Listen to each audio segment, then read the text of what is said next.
Before we start with the evening's hearings, this is our reorganizational meeting for 2015 to start. Every year we reorganize in the first meeting of the year. Should have been done last month's meeting, but that was called off because the only application had requested a continuance.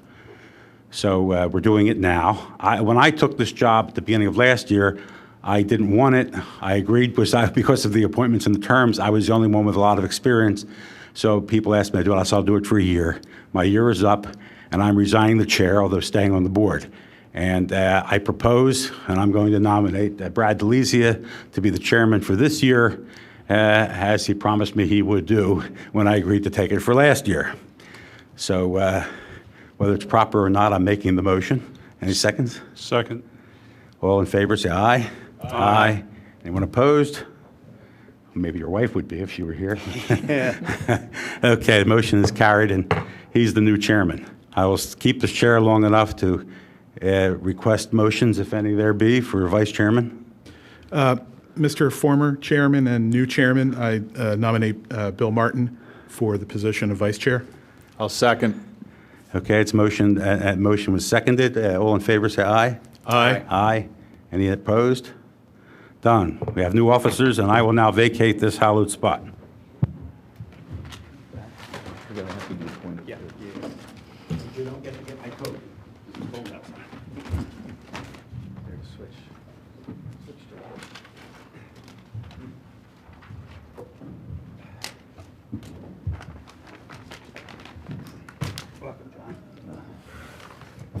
All right, the only other matter that we have before we begin the session will be to nominate our solicitor for another term. If I get a nomination to appoint John.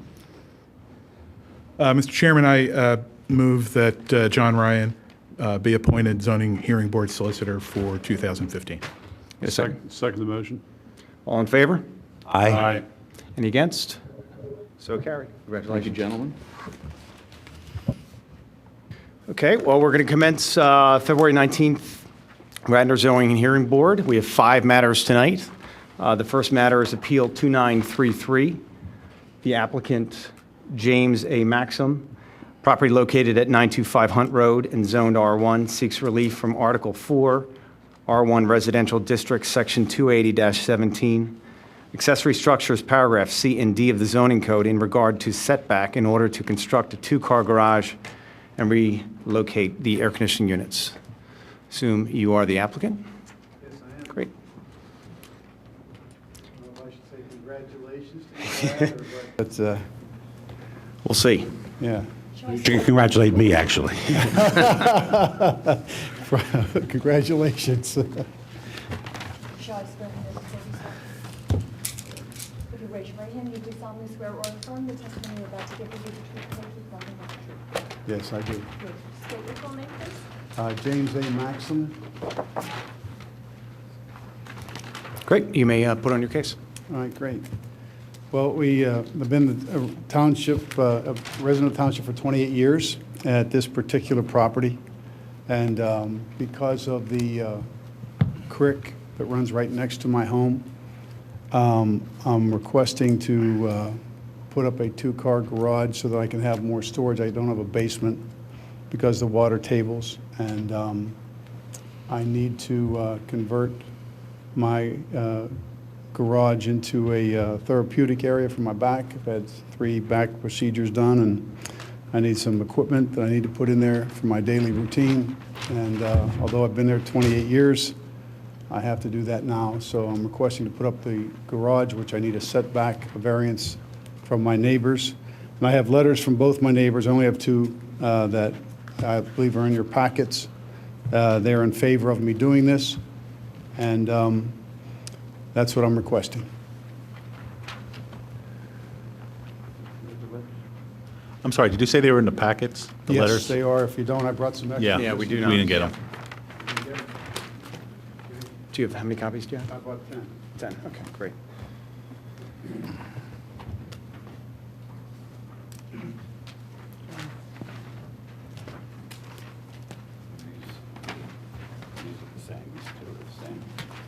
I gave one for them. Here, there's the other one. Wait, sorry, that's you.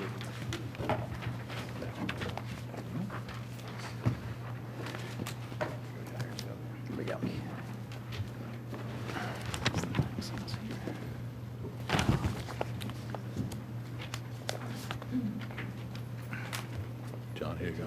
Think you need 3 minutes? No.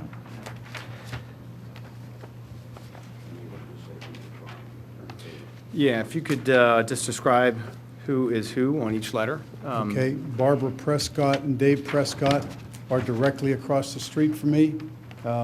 Their front door is, I mean, when they walk out the front door, they see my home directly, and if there were anybody that would have any opposition, it would be them, and they're all in favor of it, as you can see.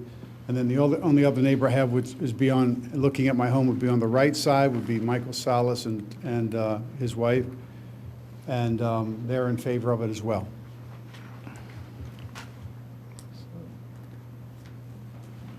Where are the air conditioning units located now? They're right on the side of, looking at the home, right on the right side of it. They will be moved to behind the garages. Yeah, the plan shows where they're going, I just didn't know where they... Yes, they're on the They were. side of the house right now. And what's the reason for moving? Can I answer that? Yeah, please, just talk to my architect. Yeah, I think we ought to get, Start to raise your right hand. Do you solemnly swear or affirm the testimony you're about to give will be the truth, the whole truth, and nothing but the truth? Yes. State your full name, please. Jeff Stockdale. Jeff Stockdale, Stockdale. I'm his architect, Mr. Maxim's architect, and this area, I don't know if the mic will follow. Okay, this area between, Take this, that way you can... okay.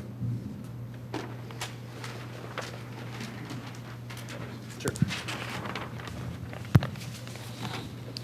The area located between the main house and the proposed location for the garage is an area that, well, right now, the condensers are in that planting area right next to the house.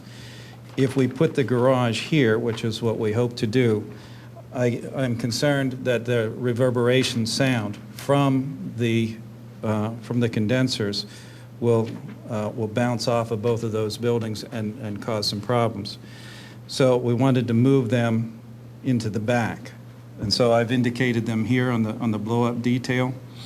The only reason, the zoning indicates that it needs to be 15 feet from the property line. The only reason we pushed it a few feet closer is because we wanted to be able to get some plantings in this area to help buffer acoustically from the sound towards the house.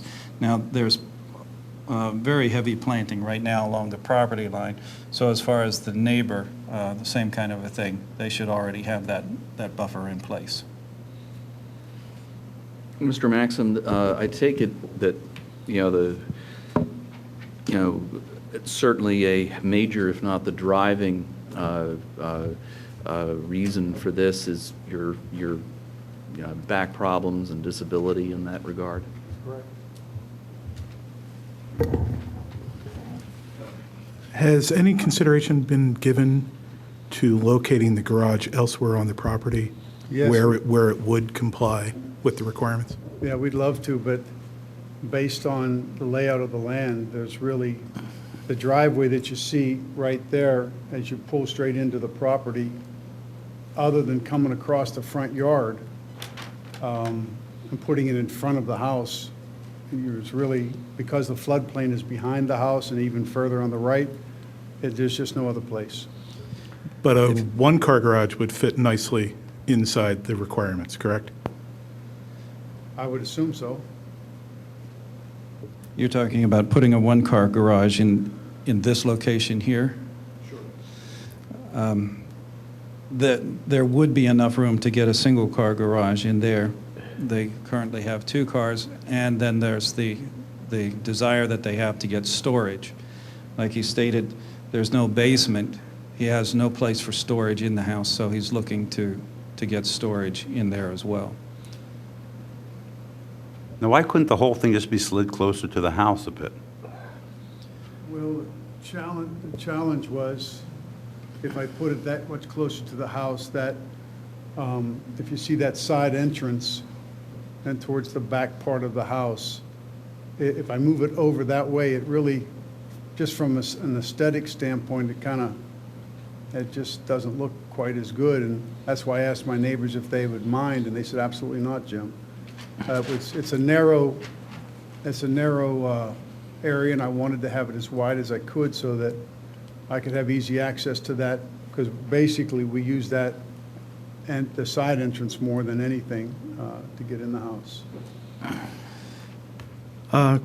Who is the owner of 927 Hunt Road? That would be Michael Salas and his wife. Okay. Okay. So you've got that. Yes. And anything from the owner of 809 Bryn Mawr Avenue? No, they were notified, there's no, I even ask them because the creek divides our homes and it's so far over, it's not even an issue. Thank you.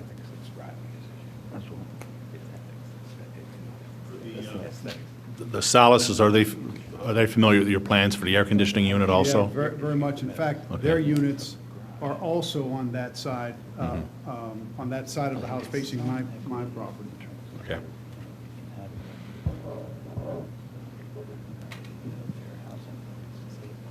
Does anyone else have any further questions for the applicant? I'm sorry, Brad, one other question. Is it possible to, if the condensers were moved to the required 15 feet, is there a way of buffering that with plantings, as you've described? Oh, absolutely. That sufficiently takes care of your concerns about noise and vibration and? You mean in the back of the garage? Yeah. Correct. If they were slid, Yeah, I guess on this plan, it'd be closer, I guess, to your house, correct? yeah, the idea is that we'll move it as close as possible. And we have a lot of plantings there on that property line anyway. And I love plants, so whatever we got to put in, I'll put them in. And you know, the reason I ask is that where there's a reasonable fix, we're likely not to be providing a variance where we don't have to, where there's a solution that is acceptable to you, still complies with the requirements. Yeah, if I understand you correctly, you're asking to put them behind the garage, just a little closer? No, yes, they would remain behind the garage, but they would be moved closer to the main structure, closer to the house. Yeah. Because the dimensional issue we're dealing with is 3 feet. Yeah. And it appears that you have space to move them to a compliant location, yet still have them behind the garage. Yeah, I don't think it's a problem, do you, Jim? That's fine. We were just hoping to get, just a couple of feet in there for some more planting. If we slide it 3 feet, then we're really close to the garage door, and we were just wanting to get some planting in that area. That's all. The garage door not for ingress and egress by people, not by cars. Yes, the man door that's in the back of the garage. There's something I'd like you to speak to, and that is, we understand about your back issue, and we understand why you want to build the garage and how it has to be on that part of the property. But it seems to me the only thing that's compelling you to put it that close to the line, and 2 feet is awfully close, especially in that district, is aesthetics, not hardship. You have to have a hardship to justify a variance. So what is the hardship that says you couldn't make it closer with a breezeway or closer without a breezeway? But, I mean, you'd have to have it 10 feet from the building, or you'd have to connect it like with a breezeway, make it part of the building, get it inside the envelope. But is there a hardship reason why that's not possible? The size of the garage, I need as much storage as I can get, and if, But you could physically take this building, exactly as you have it here, and shove it over, except for aesthetics. And what I'm saying is aesthetics isn't hardship. Actually, you have no. a hardship argument. If we took this building and moved it from 2 to 10 feet, in other words, 8 feet over, then we would be within the 10-foot separation between the accessory structure and the main structure. What if you moved it to the 10 feet line and got it further away from the sideline? 2 feet is awfully narrow. Well, the main reason that they wanted, well, there's 2 reasons why we wanted to have this more open, as he described, because that is actually their main entrance that they use most of the time. Second of all, this area... 10 feet allow you access to your entrance? You have to, if you had a It would- 10-foot gap, I mean, Well, even I don't visually- take that big an entrance. We didn't want it to feel like an alley, you know? And the other aspect is, this is the area that was the garage and is now his exercise room for his back. And these doors here are all glass. If we slide this over, then there won't be any natural light getting in through there, and we wanted to leave that as open When was as that possible. converted from garage to living space? During your ownership? Yes. Well, then, you've kind of created the situation where you don't have a garage. Well, I did it for my health reasons. All well and good, but then it's hard when you come to us and say, well, I don't have a garage. Right. There are many houses in the township that don't have garages. Yeah. Guys, I've been a member of resident of Township for 20 years. I'm not asking for something unreasonable. I'm appealing to you to help me out. Is it a hardship? Yeah, it's a hardship in the sense that if you pull into the driveway, the structure's going to be too close to my home. It's just not going to look right. It's going to be like an alleyway to my main entrance. I use that side entrance for the main entrance of our home. And I've asked my neighbors are in complete agreement with me. And so, yeah, I'm asking you to allow me to do this. Mr. Chairman, can I ask if we could inquire whether there's anybody else in the audience who wants to speak to this matter? Is there anyone in the audience that would like to speak with regard to this particular applicant? Okay.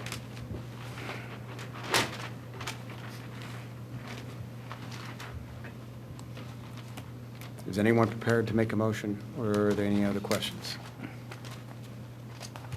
Or would you like to have a discussion?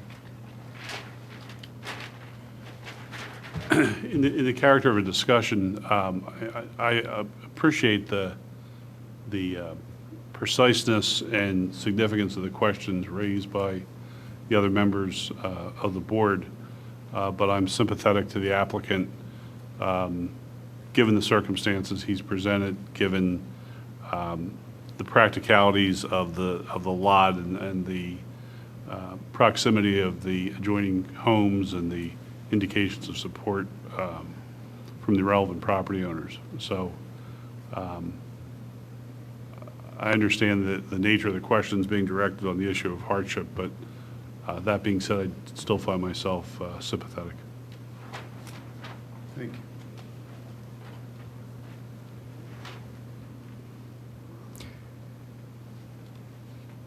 Anyone else?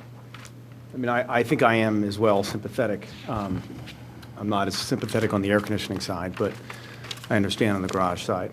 They're making air conditioners a lot more quiet these days, so I think you'll be fine. But I'm definitely sympathetic on the garage side. Thank you. Any other discussion, guys? Anyone like to propose? Yeah, I think we are a little thin on the hardship issue. I'm probably sympathetic also to the garage. I believe the air conditioning unit should be, it doesn't look like there's any hardship that I can see in requiring the air conditioning unit to meet the requirements, the setback requirements. Did Mr. Maxim, did you not testify on the record that you could move the air conditioning unit if that was the? I'd be happy to do that. Was By it- moving if you want to move over, my understanding, what you're asking is move them back a couple more feet. of the- 15. That's Yeah. fine. Like behind the garage, you mean? That's fine. Yeah. I'll put plenty of plantings around it, and it's to my benefit to do that. Has anyone in planning seen this plan, by the way? Because it looks like you're going over an existing, what is that, a sewer line in your corner of your garage? I mean, I'm not so sure they're going to let you put it exactly where you have it. but No, there's no sewer line. Well, there's an easement. The existing sewer line comes here, so this line here is... I'm sorry, this is the easement line here. Oh, that's the easement line. So the sewer line is over. So you're going to encroach on a sanitary sewer easement, and you got permission to do that? No, no, no, no. It misses the corner of the garage. Oh, okay. It doesn't look like that on my copy.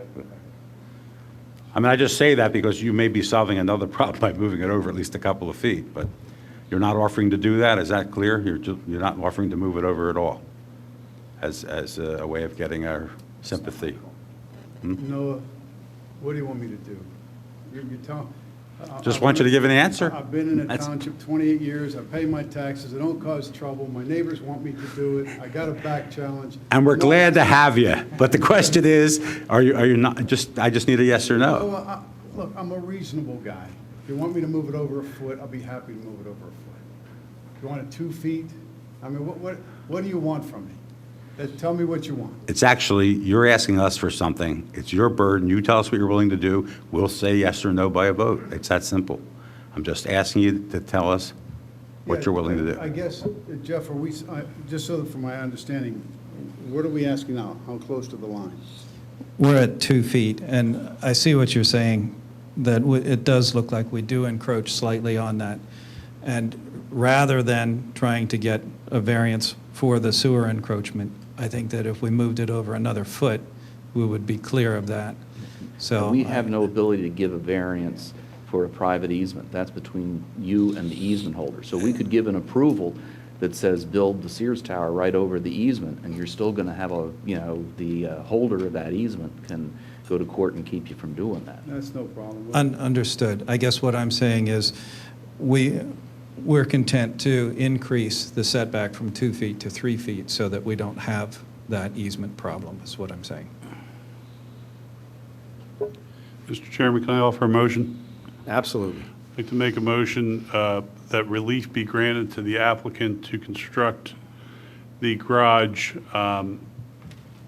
not closer than 3 feet from the property line in lieu of the required 10-foot setback, and note that my motion does not grant any relief as it relates to the air conditioning units, and we would presume his plan would be adjusted both to move the location of the garage at least the 1 foot distance and to change the location of the air conditioning units so that they're in conformance with the code. If they slide it over by a foot, they still have the 10 feet separation from the... Yes. Yeah. Do we have a second? I'll second that motion. Say all in favor? Aye. Aye. Any against? I'm against. Motion is carried. Congratulations. Thank you very much. Thank you. There was one point that I forgot to mention at the initial proceeding. Our next zoning board hearing is scheduled for March 19th. Due to some unfortunately scheduling conflicts, we are going to be pushing back that meeting till March 30th. That way, I think we're going to have the entire board present. So again, we're going to move the March 19th meeting to March 30th as a Monday. There's one issue, and that is that we have a continuance letter till March 19th on Appeal 2932. This is the David Samergian Builders appeal, and I believe Mr. Cornelia is here tonight. Would you have an objection to extending your continuance letter to that date? To March 30th, you said? Is Yes. that- Yeah, no problem at all. Great, That's fine. thank you. With no continuance charge. Pardon? And there'll be no continuance fee. Oh, thank you. Great, thanks, John. Our next matter is Appeal 2934. The applicant Patrick and Tracy Carney, property located at 211 Orchard Way and zoned R1, seeks an exception from Chapter 280, Section 280-15C, interior lot setback of the zoning code. Is the applicant here? Great, hi. John, do you want to make a quick statement? Unfortunately,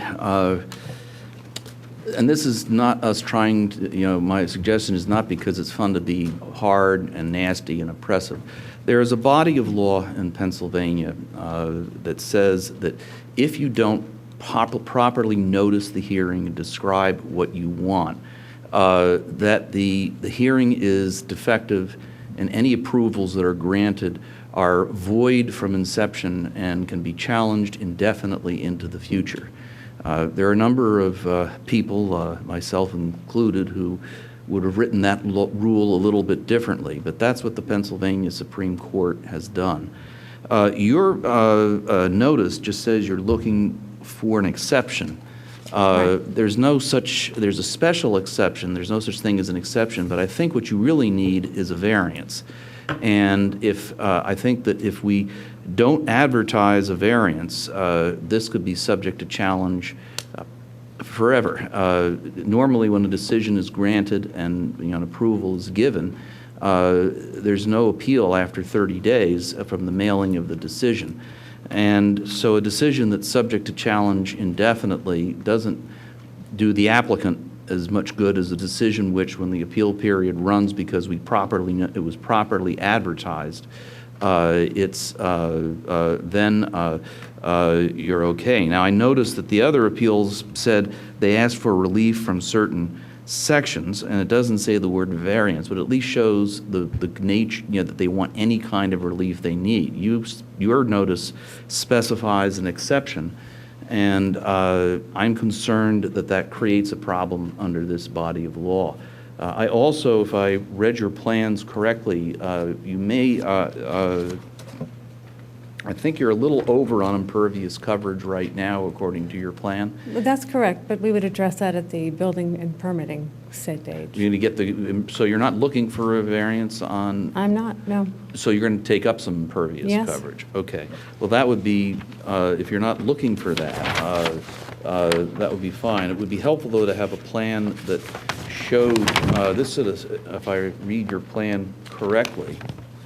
I don't believe you have my plan. Wrong file. It's on the overhead if you want Yeah, to look you there. have, this is that little thing you've drawn in is the porch you want to build. Correct. Well, it's not a porch, it's front stairs, but yes. Okay. It's not dimensioned. Actually, if you go, there is something in your, Oh, there is? Yep, Then here. if we- let me, down here, Mm-hmm. there, Let's see. there are a Oh, couple of okay. There's a blow-up detail, and then one that goes even closer. There you go. It's, Do you, there's, do you see this? yeah, it's being brought to my attention. Okay. Can you read it? I think I can follow it pretty well. This one's better than the other one. On the other one, I couldn't read the impervious figures, or the tables were so small. Well, right, but I didn't really think that that was relevant, seeing how that's not what we're here for. We're here for the setback. Yeah, we'd have to say that there was they were going to take off. Well, are we going to be able to hear this, or? I'm afraid my recommendation is it needs to be re-advertised. I'm sorry to have to do that, but we shouldn't be giving approvals that are subject to challenges indefinitely. It would not be us doing it properly on our part, and it would be not fair to you to have an approval that's out there. Going through the stuff, I don't think this is a very long case to hear, No. but I do think that it has not been properly advertised. I'm terribly sorry to have to say that. Excuse me, I'm her attorney, Linda Walters. Yeah. Wouldn't that be her risks, though? Would she not be able to accept that risk, that she would be subject to someone arguing that it wasn't done correctly? It doesn't really hurt the township, does it? We don't like to get into the business of not having appeals. We don't control the advertising, but we want to hear cases properly and make sure that the standards are complied with. And that's been our practice in the past. It's up to the board to decide what they want to do, but my recommendation is let's square the corners and bring this back with a proper advertisement. But I would be correct that it would be her risk, right? Oh, yeah, absolutely. It would be her risk. But it is a risk that would never go away. It's a due process issue, so it never goes away. Maybe it's a small risk, but it's forever. And look, maybe the downside is that if you have to take up your stairs someday, conceivably. But again, that was just my thoughts and recommendation to the board, and the board Wow. can decide All right. what it wants to do. And believe me, I'm not trying I to be. understand. I'm willing to accept that risk, subject to your approval. Guys, any thoughts? Do you have any objections, anything? I think if the applicant is willing to accept the risk of proceeding on potentially defective advertising, that's entirely the applicant's choice. I tend to concur. So proceed and put on your case. Okay. Okay, ma'am, if you'll raise your right hand, I swear you in, you do solemnly swear or affirm the testimony you're about to give is the truth, and this is nothing but the truth. Yes, I do. And state your name. for the My name is record. Tracy Lee Carney. All right, so we are now seeking an exception from this ordinance. A variance. A variance. Thank you, pardon me, I'm going to use the right terminology. We bought this carriage house in August of 2014. It used to be the carriage house for the Manor property on Pembroke Avenue. So we faced Orchard Way, and it's actually the back of the building, the original building that faces the street. We sit fairly far back, it's about 225 feet. And so it's very confusing because there are no architectural cues that tell people that this is our home. It looks like the back of the house.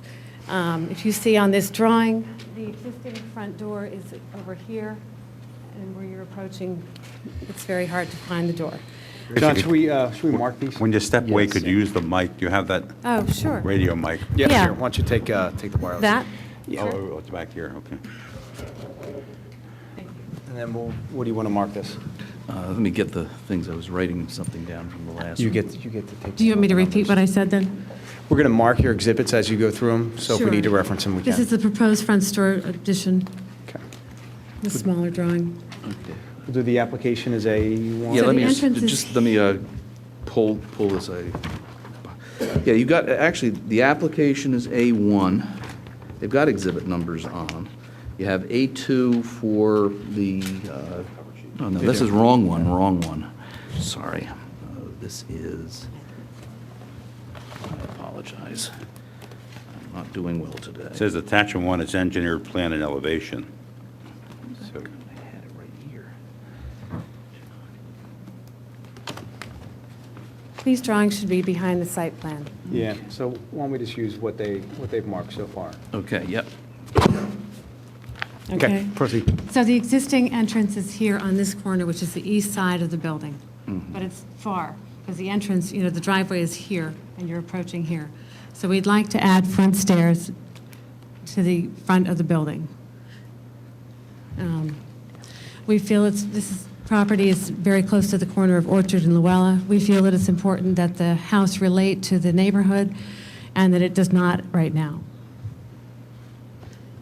The existing building envelope is a non-conforming setbacks already. It's an R1, which is typically a 1-acre property, and ours is a half-acre.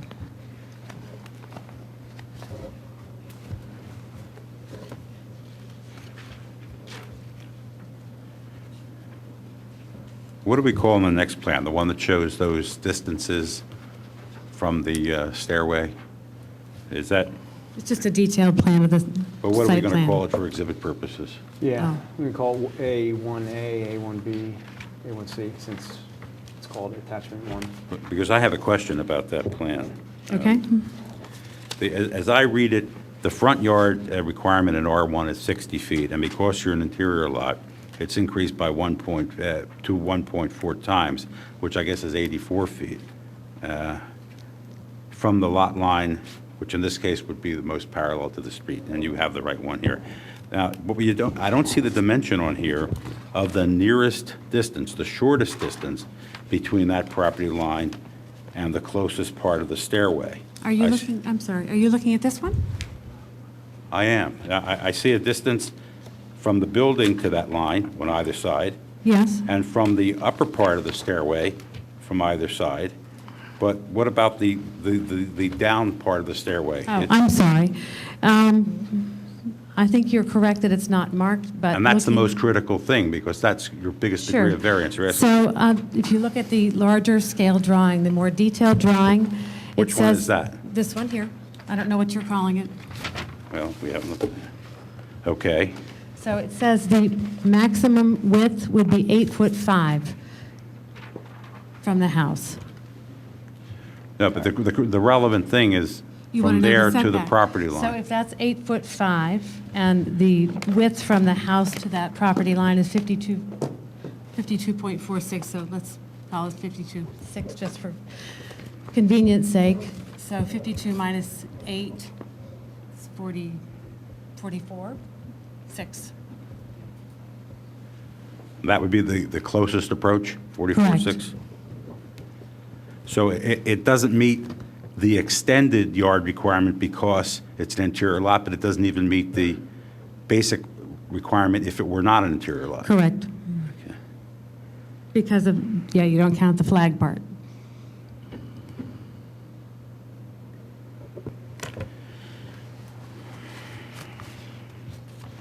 And is this the only way to design this? Is this, you have no alternative? I don't think we have too many alternatives. I can show you the photographs, or I can put them up. I did include a set of photographs of the house and then the surrounding houses so that you see that, you know, all the other houses have front entrances and that this one does not. It sits fairly far back. Can you point out your house on these pictures? My house is here, front south, 211. It's the one on the center. Okay, so all photograph those on the four left. pictures are yours? The four there. Okay. And the one that's in the center that's very hard to see, that's actually from the street itself. It sits back about 225 feet. Okay.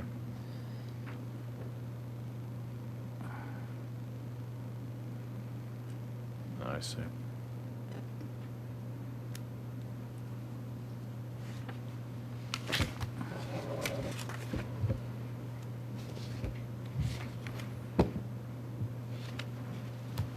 Now, where's the elevator go? That's a good question. Could you just take a second on the attachment with the multiple photographs? And I'm finding it a little confusing, so just sort of walk us through what you're proposing to demonstrate to us through these multitude of photographs. More than anything, just trying to give you a little bit of context. These are all older Victorian homes, the carriage houses, you know, of that era. But as I said at the beginning, there is no front entrance because it was originally the back of a building. And it still looks that way. So it's very hard to determine where you're supposed to go when you come to our home.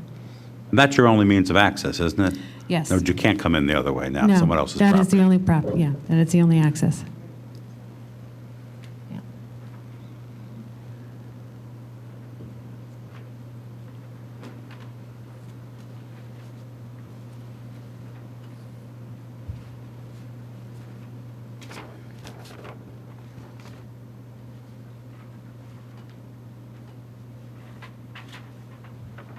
Have you discussed this with your neighbors? No, you know what? I brought my drawings to file them, and I fully intended to go show them all these, and I was told I wasn't supposed to do that. And so I didn't. I was told it wouldn't be, I would be jeopardizing my hearing. That was what I was told at the desk. We always encourage applicants to meet with their neighbors. So I'm not sure where that came from. Well, I said I would like to go and take these drawings and go show my neighbors, and she said, no, don't do that. I think when you and I met, I specifically mentioned that to you, because I mentioned it to everybody. That may or may not be, but when I brought them in, and you had suggested I do something else, and I did, and I talked to the woman at the desk, and she said, don't do that. But By ordinance, they all, anyone within 500 feet, is this R1? yes. Yeah. Oh, it'd be more than 500 feet, I It's think, a in R1. huge number of Yeah. people that got notified. Get notices, so they would have heard, but they wouldn't, of course, know anything unless they came to this meeting or approached you. Right. Well, I know that many of them know about it because I've heard about it. And, well, we don't know that folks aren't here this evening. Yeah, yet, is there do we? anyone here to speak on behalf of this matter? Now we know. Okay, now we know.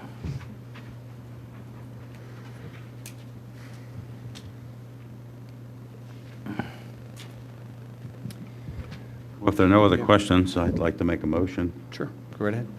that the relief be approved subject to the stairway not coming any closer than, what was that smallest dimension, Tracy?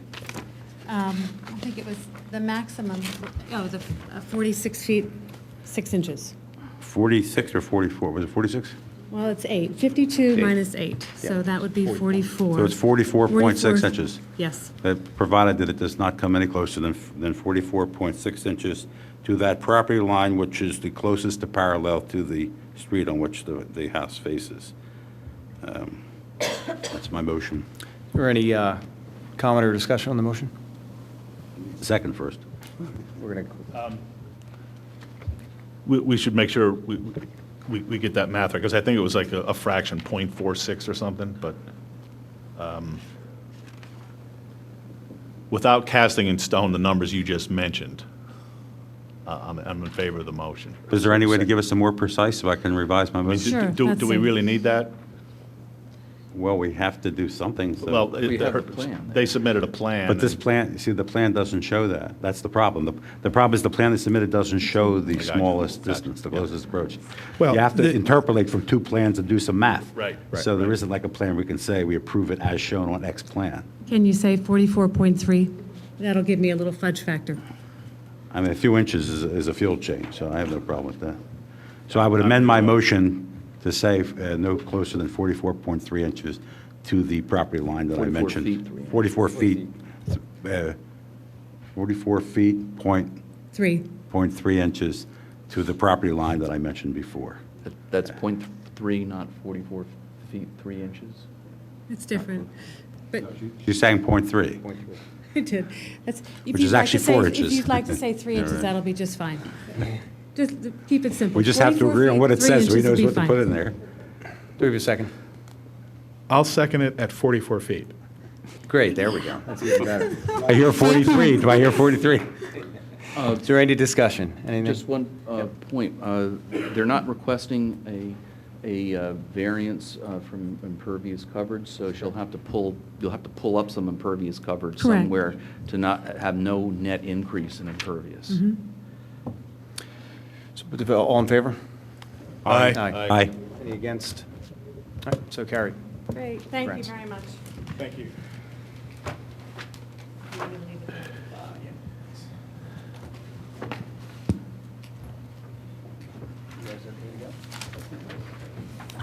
All right, next appeal is 2935. Applicant Diane and Doug Evans, property located at 115 Gallagher Road in Zone C2, seeks a variance from Section 280-51 and 280-49C of the zoning code in order to construct a garage as an accessory use, and 280-52D and E to construct the garage within the side and rear setbacks, rear yard setbacks, and/or special exception under Section 280-101A2 to expand a non-conforming use. In the alternative, the applicant seeks any relief consistent with the plans submitted. Evening. Hello, Nick. For the record, Nicholas Cornelia representing the applicant. And Yeah.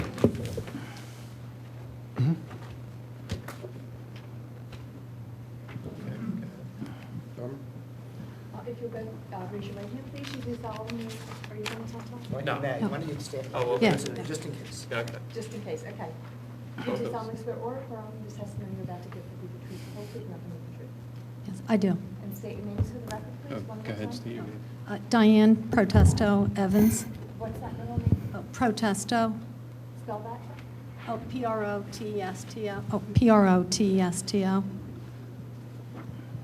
I'm Doug Evans. Thank you. And just by way of quick opening, this is Gallagher Road, almost at the intersection of Gallagher and Lancaster Avenue. We have the current property here, which is actually a third property in on Gallagher. We have the existing property. It is Zone C2. The C2 line comes in basically at this property's edge. The property next to it is also Zone C2, the D. Nicola property. That is also a residential house. The property next to that, I believe, is Adolph Becker, which is a hairdresser. And then backing up to this property is the mainline car wash. So basically, we have an area in here that is zoned commercial, even though it has 2 existing dwellings on it. As you go down Gallagher Road, it is zoned R5, and then across the street, there are some commercial developments, and then you have the trail also across the street, across Gallagher Road, the P&W bike trail. And Diane, if you just want to step up here, I'll ask you some questions. Diane, I've marked as A2 the deed, and that's the deed to Daniel and Donna Rochelle, is that correct? And that's the deed for this property. Yes, And you have this property under agreement of sale, you and Doug do, with the Rochelles? correct. And actually, I've marked as A3A, that was A3, the agreement of sale. I've marked as A3A, a letter from both Daniel and Donna concurring with this application, and actually Daniel was present in the audience as well. So I've marked that as A3A, I asked to be made part of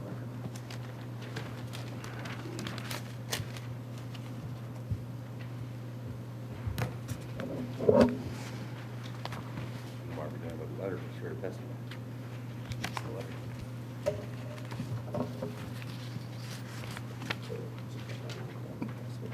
Pardon me.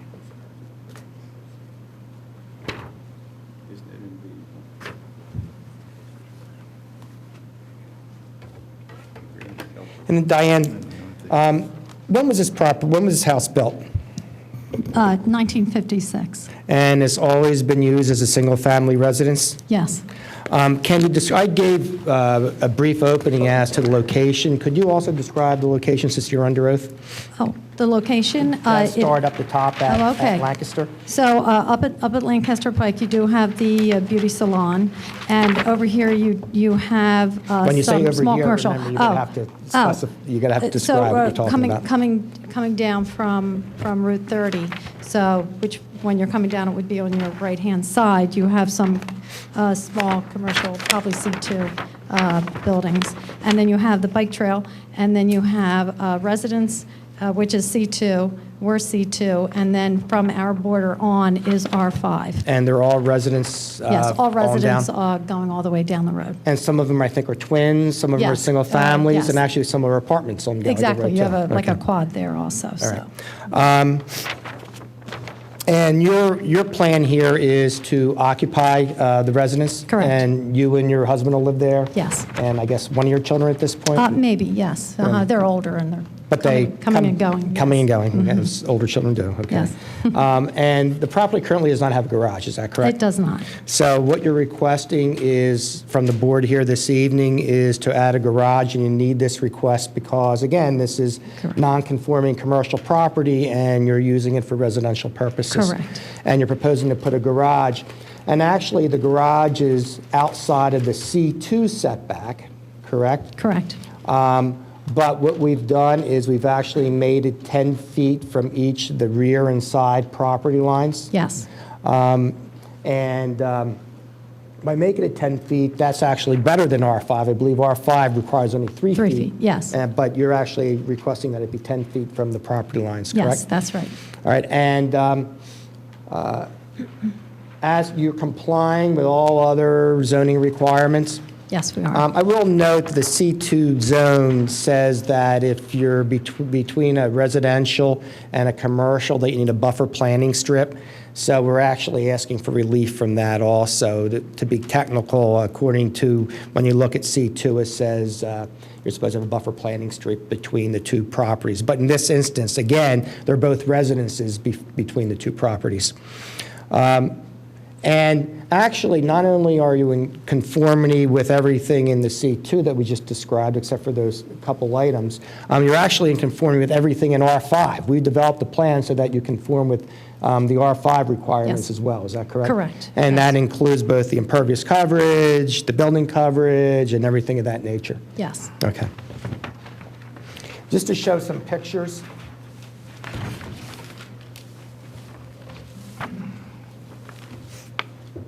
We've marked as A5 several pictures, and if you just, go through them. The first picture is the house, correct? Correct. Correct. And then the next picture, which says front view up top, what is that showing? Is that your driveway going up? Yes, this would be our driveway going to the back. And the garage would be located almost all the way back to that bank there, as you see Yes, in the rear, correct? yes, correct. And that brick building you see in the rear also, up the driveway, what is that? That is the car wash. And then what is this? This is a view, it says backyard view, and that's basically taken from the car wash, looking Correct. down the property line? Yes, And the garage would be way back? yes. Or why don't you point out where it would be? It would be back here. Sorry.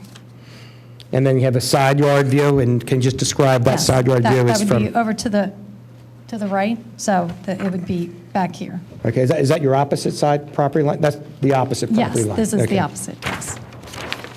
And that's just showing Just car vehicles, wash. the car wash, more car wash stuff, So, yeah, more car wash stuff, car wash. right? Then the view Also- again from the back of the car wash, correct? Correct. View from car wash in the backyard, and Another view. again, let's see if there's anything.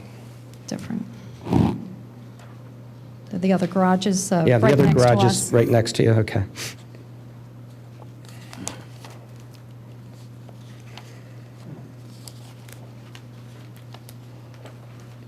And then the last picture, just looking across Correct. the street to Right the trail. across the street, Okay. yes.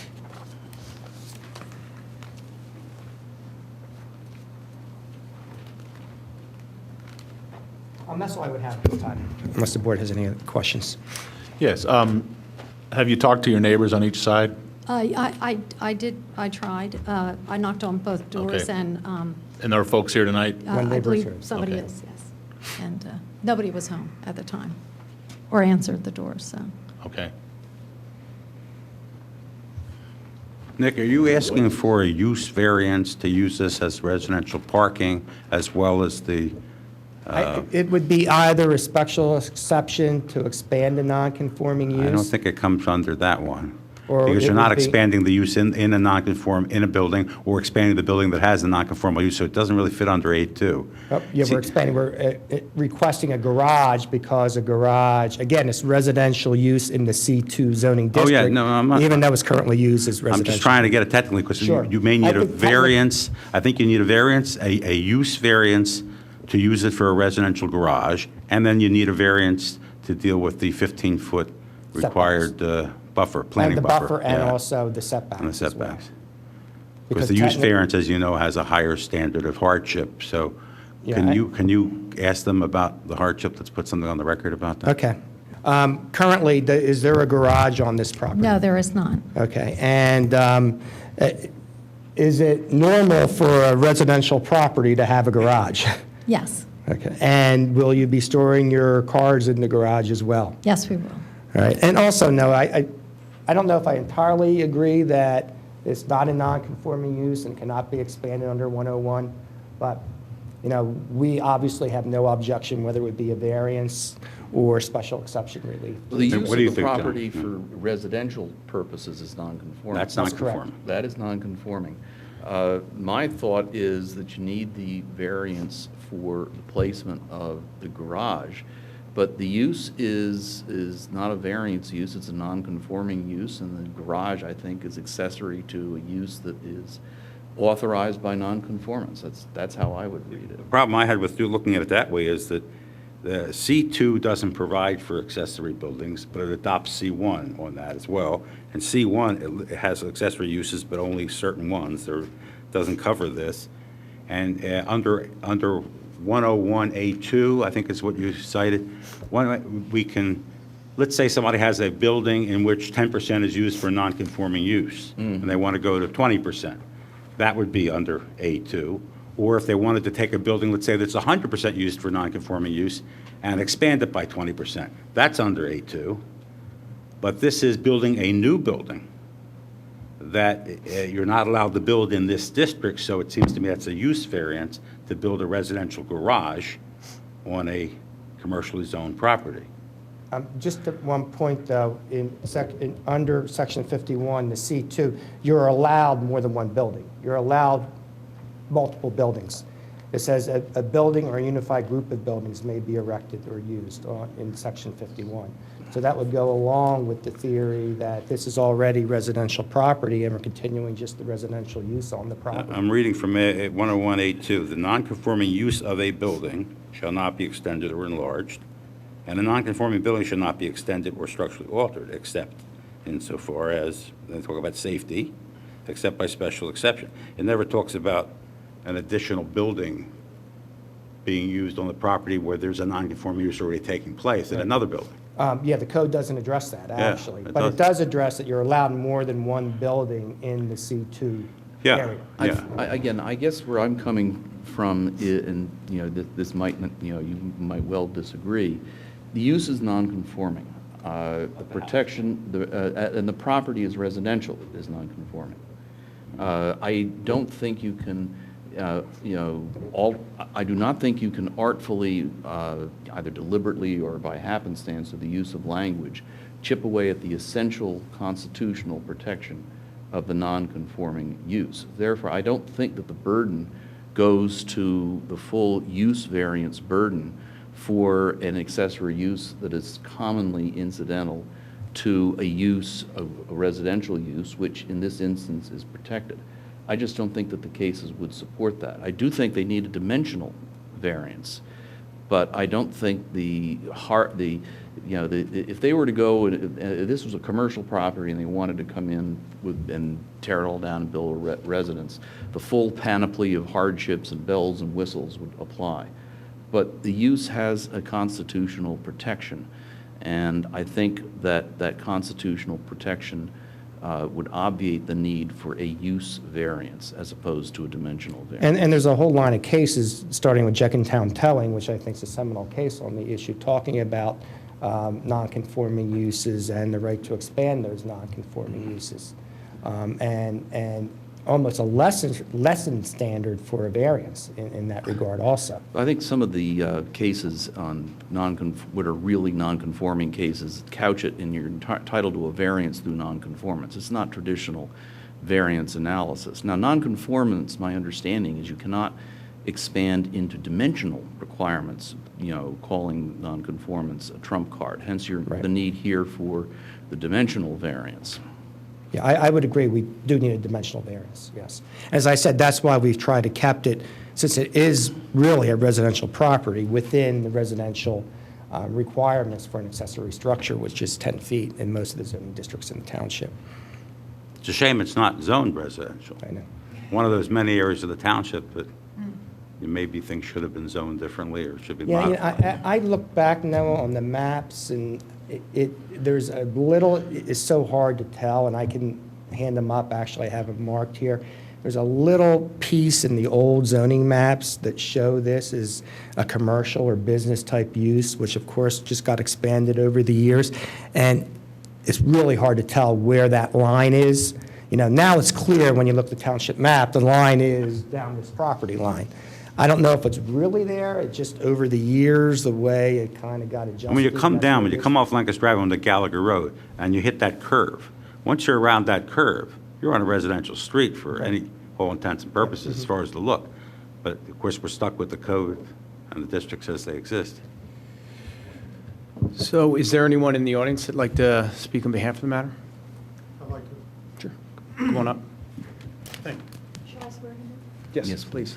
You do solemnly swear or affirm the testimony you're about to give will be the truth, the whole truth, nothing but the truth. I do. And your name, please? Mark Ercole, And spell that. Ercole. One of the property owners of 117 Gallagher Road, which is directly next door, the first house in the residential. Overall, they deserve a garage. I don't have a problem with that. Understand wanting to have a garage. Don't see an issue with that. What I would like to see, and I realize it's what I would like to see, the car wash is behind the house, behind property that I own, and the garage would be a barricade for block noise, light, sirens going up and down 30. I mean, it's all great that way. 10 feet off the line, if they can, and I don't know, Mr. Cornelia knows all this, you guys know all this, but the further back it is, to me, is the more backyard between the garages, it's going to open up my property, so you're not on the back porch looking at the garage. So I know its setback is 10 feet off of the car wash. If you can, or if it's allowable, or if they could do it or wish to do it, bump it back to 3 feet, 2 feet, whatever the township would allow, that's going to open up more, because on the plan, the spot right here seems to be the big tree, which is on the property. And, you know, that's the back half of the garage. It's going to really pull it up front more. So the further back it is, the more open space it's going to give for the neighbors viewing, and the more protection and blockage of the car wash and the noise and guys working in the back of the car wash where they detail cars. So, And we spoke about this, and we have no objection. Actually, if the board would grant 3 feet, we'd be happy to move it back to 3 feet. And it is, and he's absolutely right. It's really just impinging on the car wash. And you saw a couple photographs there that the car wash is actually after the property line.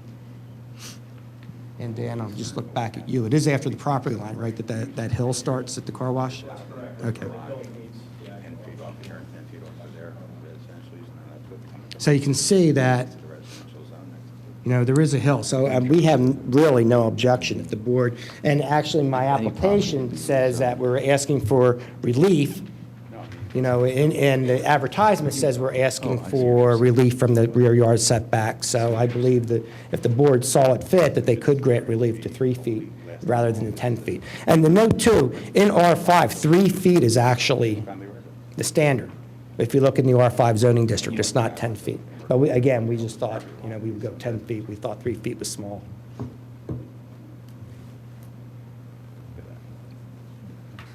Any comments, questions? I just think that maybe it's a little. What I was asking the solicitor, I'll tell you, and here's something I just want to bring up to everybody to think about. This property is zoned commercial, and it could be sold 5 years, 10 years for commercial purpose, and it would be perfectly lawful. And now they would have a building 10 feet off a residential zone with no required planted buffer that would be lawfully usable for a commercial purpose, which is specifically not what the code intended. So I would think whatever relief we gave maybe should be conditioned only as long as the principal building is used as a single-family residence. Will this relief be in effect? And that it would be subject to a condition where it would terminate when the principal building ceased to be used as a single-family residence. Isn't that something worth thinking about? Because otherwise he winds up with maybe a shop 10 feet off his residentially zoned property, when the code says he should have 15 feet of planted buffer between them. Regardless of what we do. I mean, this assumes we're granting relief. Do you have any objection? You see my point, Nick? It doesn't stop you because you're buying it as a house and it's never going to affect you. Somebody I mean, buys it. certainly it hurts them in the long run if they did decide to sell it commercial. It's going to hurt the value, but whatever the board Well, just the decides. commercial We have no- we have- user wouldn't be able to use this I have no garage? objection, whatever the board decides. I don't have any problem. We don't have any problem. Someone like to make a motion? Have we moved your exhibits to be made part of the Oh, yes, record I'm yet? sorry. I request all the exhibits made part of the record, please.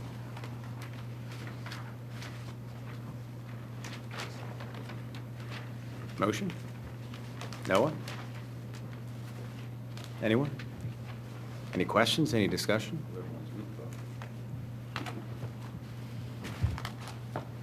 I'll make a motion, if no one else will. I'll make a motion to grant relief with the proviso that the back end, the behind the garage, the setback, be no closer than 3 feet to the property line, and that the relief is granted based solely on the use of the property as residential. So side yard 10?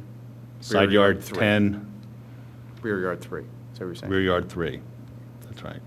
And no buffer. And no buffer. No buffer required. No buffer required. Is this But then it would mandatory automatically, it sliding would it back? terminate.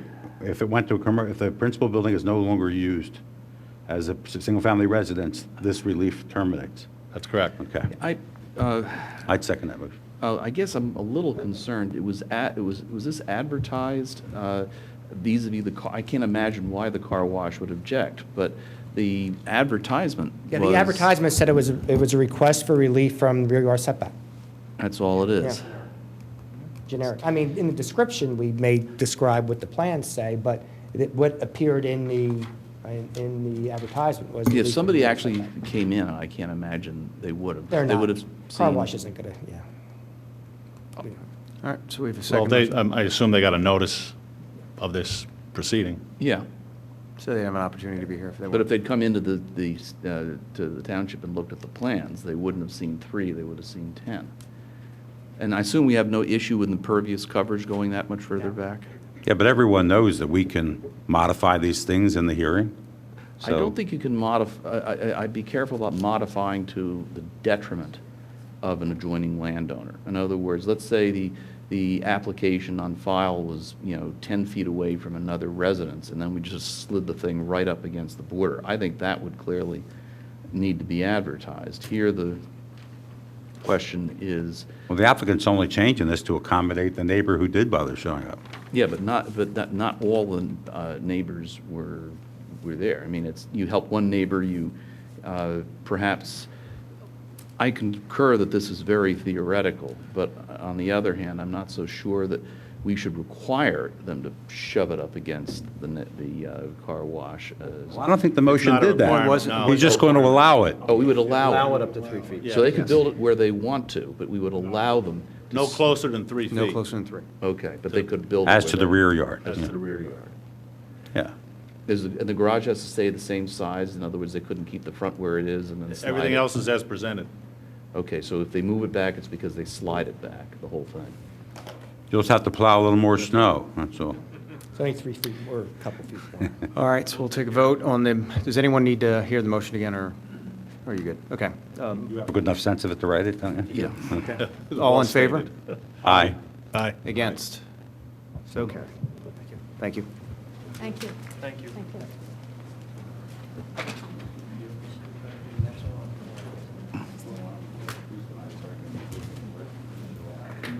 We're going to take a brief 5-minute recess.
They attached the plan to the permit application that showed 8+ feet on the sideline, and then they don't go.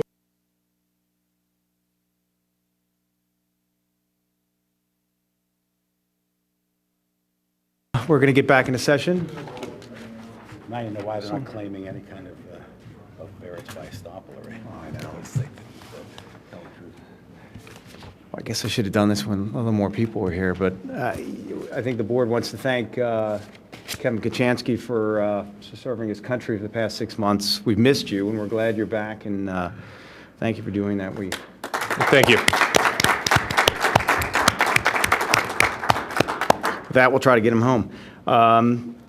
Deal with appeal number 2936, the applicant Charles E. and Joy Boshin, property located at 534 Hill Air Road and zoned R3, seeks relief from section 280-27 of the zoning code to allow the recently installed generator to remain in a location that is less than 10 feet from the side yard property line.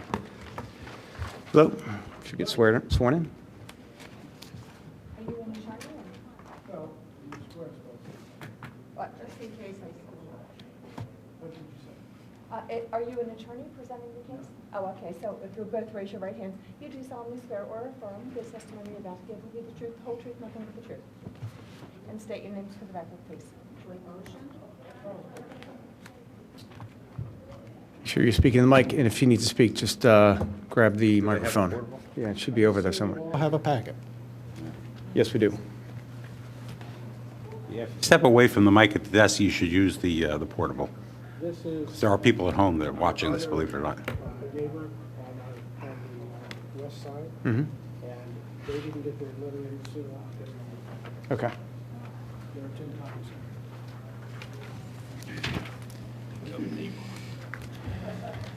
Mr. Boshin, you may present your case.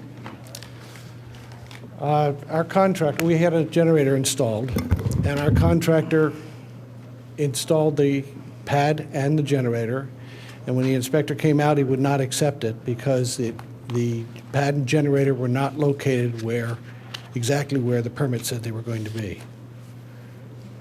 And we're asking for relief from the setback requirements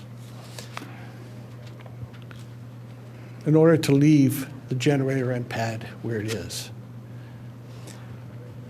So the generator is installed, and Yes. it's been tested, and it's working, and Yes, if you take a look at the photos, which would be at the back, the last 3 photos at the back of this presentation, or of this booklet. Photo number 3 is the most obvious. It shows the location looking towards the north. That is this area right here on our drawing.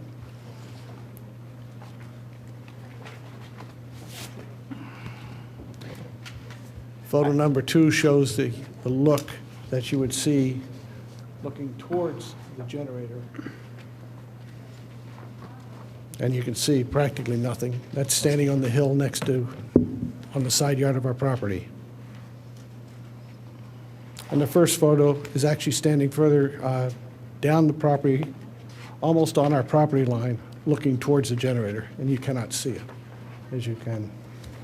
It's obvious.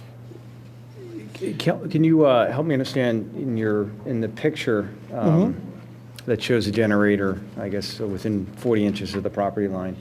Yes. And then there's a picture attached to the permit application. It appears that it's in dramatically different locations, and it seems as if the generator should have been placed in parallel with the deck as opposed to in parallel with the garage. It is parallel. It is parallel with the deck. The garage that you see is our neighbor's garage. No, I'm sorry, your attached garage. We have no attached garage. It says What is this that picture? garage is all part of the house. What's this picture? That garage is part of the house. It's Garage. it's all, yes, it's all one piece of the house. This garage that I'm talking about, right there. Okay. Okay. Yes, that's part of the house.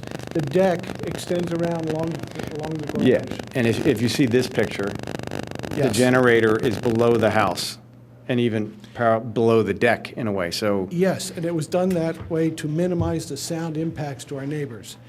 The inspector said that the only place that we could properly put this was up here, right underneath our kitchen dining room.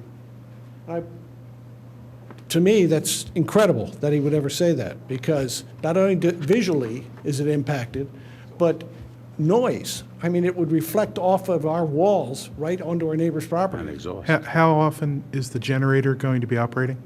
Generator operates once a week for 20 minutes, and whenever the power goes out. We were out 6.5 days. We're on the rear property line, 12 houses, and we were out 6.5 days last year in the middle of my wife's. As was I. Yes, well, my wife was going through cancer treatments at the time, and it was extremely difficult for us. And I had to promise that we would never be without power again. I'm not disputing your decision to go with the generator, believe me. I'm just saying that when it's operating for more than 20 minutes at a time,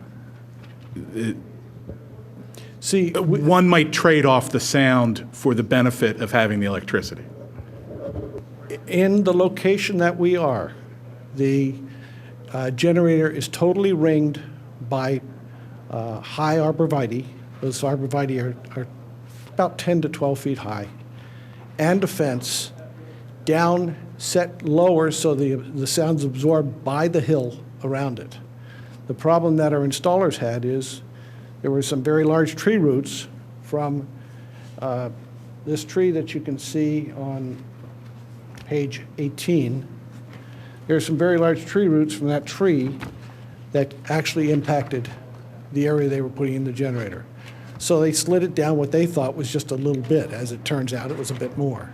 So this is why I took the picture of the very last page showing the actual location.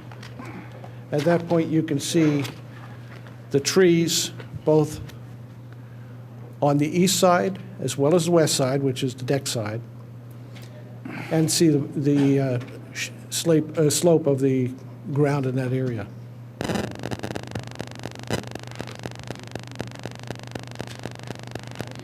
So to confirm, the location, it's your testimony that the location selected for the generator was for, among other reasons, to avoid interference with those tree roots, to address some issues regarding the proximity to a Pico gas line, and in fact, you think that the location selected minimized the visual and acoustical impact to your neighbor at 538 Hilaire?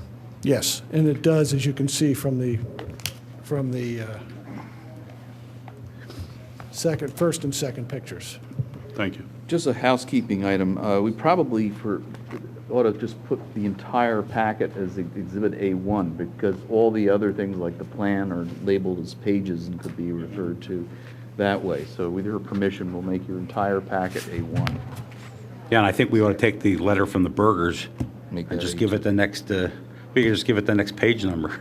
Exactly. And the other neighbors, the ones most affected, have already given a letter. It's in our package. That's correct. And they address sound, among other things. Okay, page 19. No, that's not right. Actually, with respect, I'd make that A2 because he has a list of page number stuff in there. And, besides, I don't think I could get this thing open if I wanted to.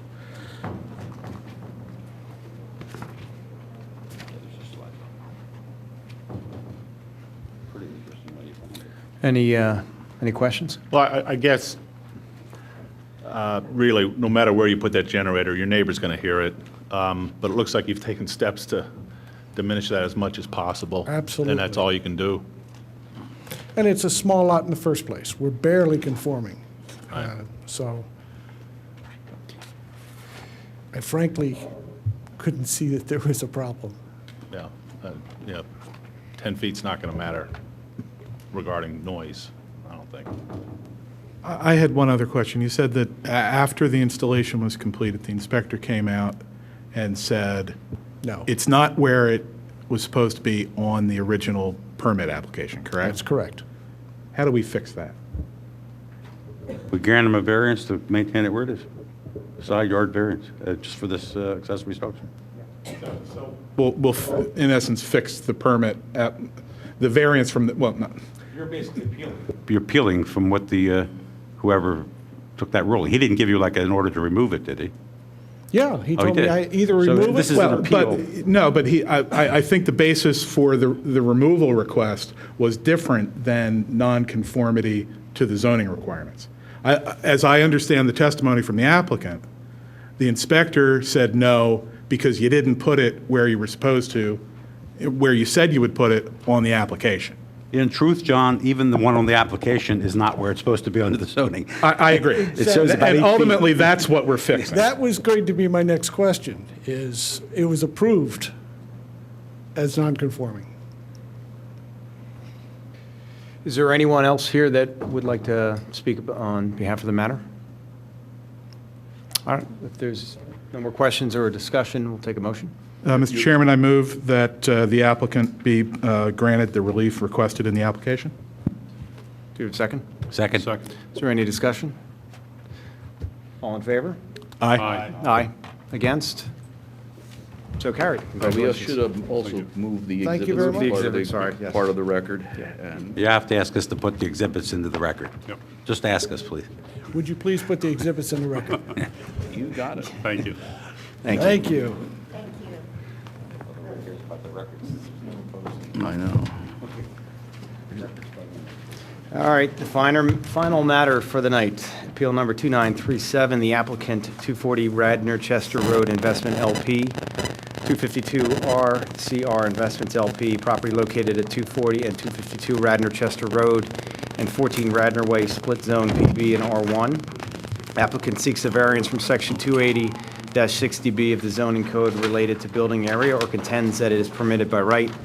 Applicant further seeks any other zoning or alternative relief required pursuant to the plans presented with this application. Is the applicant here?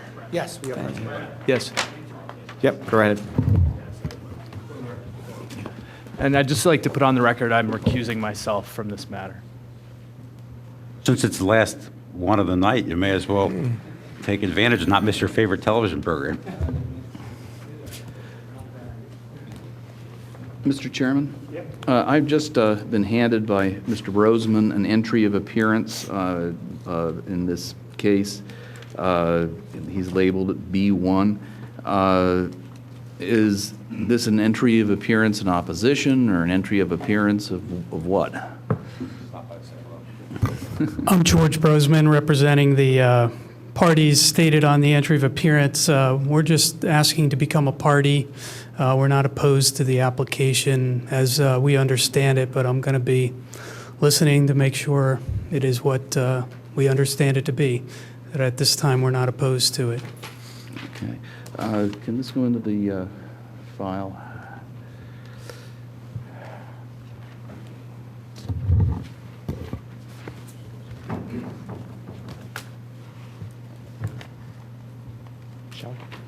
I love this plan, by the way. It was so easy to work with. Even I could figure it out.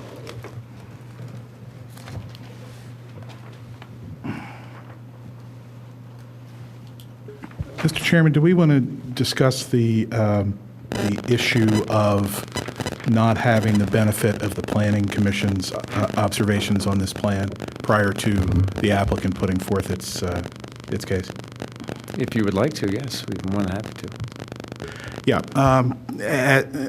By reason of foul weather, I suppose, the Planning Commission's February 2nd meeting was postponed to the, I believe, the 25th, which is next week. And typically, applications for variances which require subdivision or land development go to planning for review if they care to and comment if they care to. There's no requirement that they do that. This appeal still appears on their agenda, and I assume it's the Planning Commission's to consider the appeal and whatever observations they may have on the plan as presented in the appeal and get those comments to us.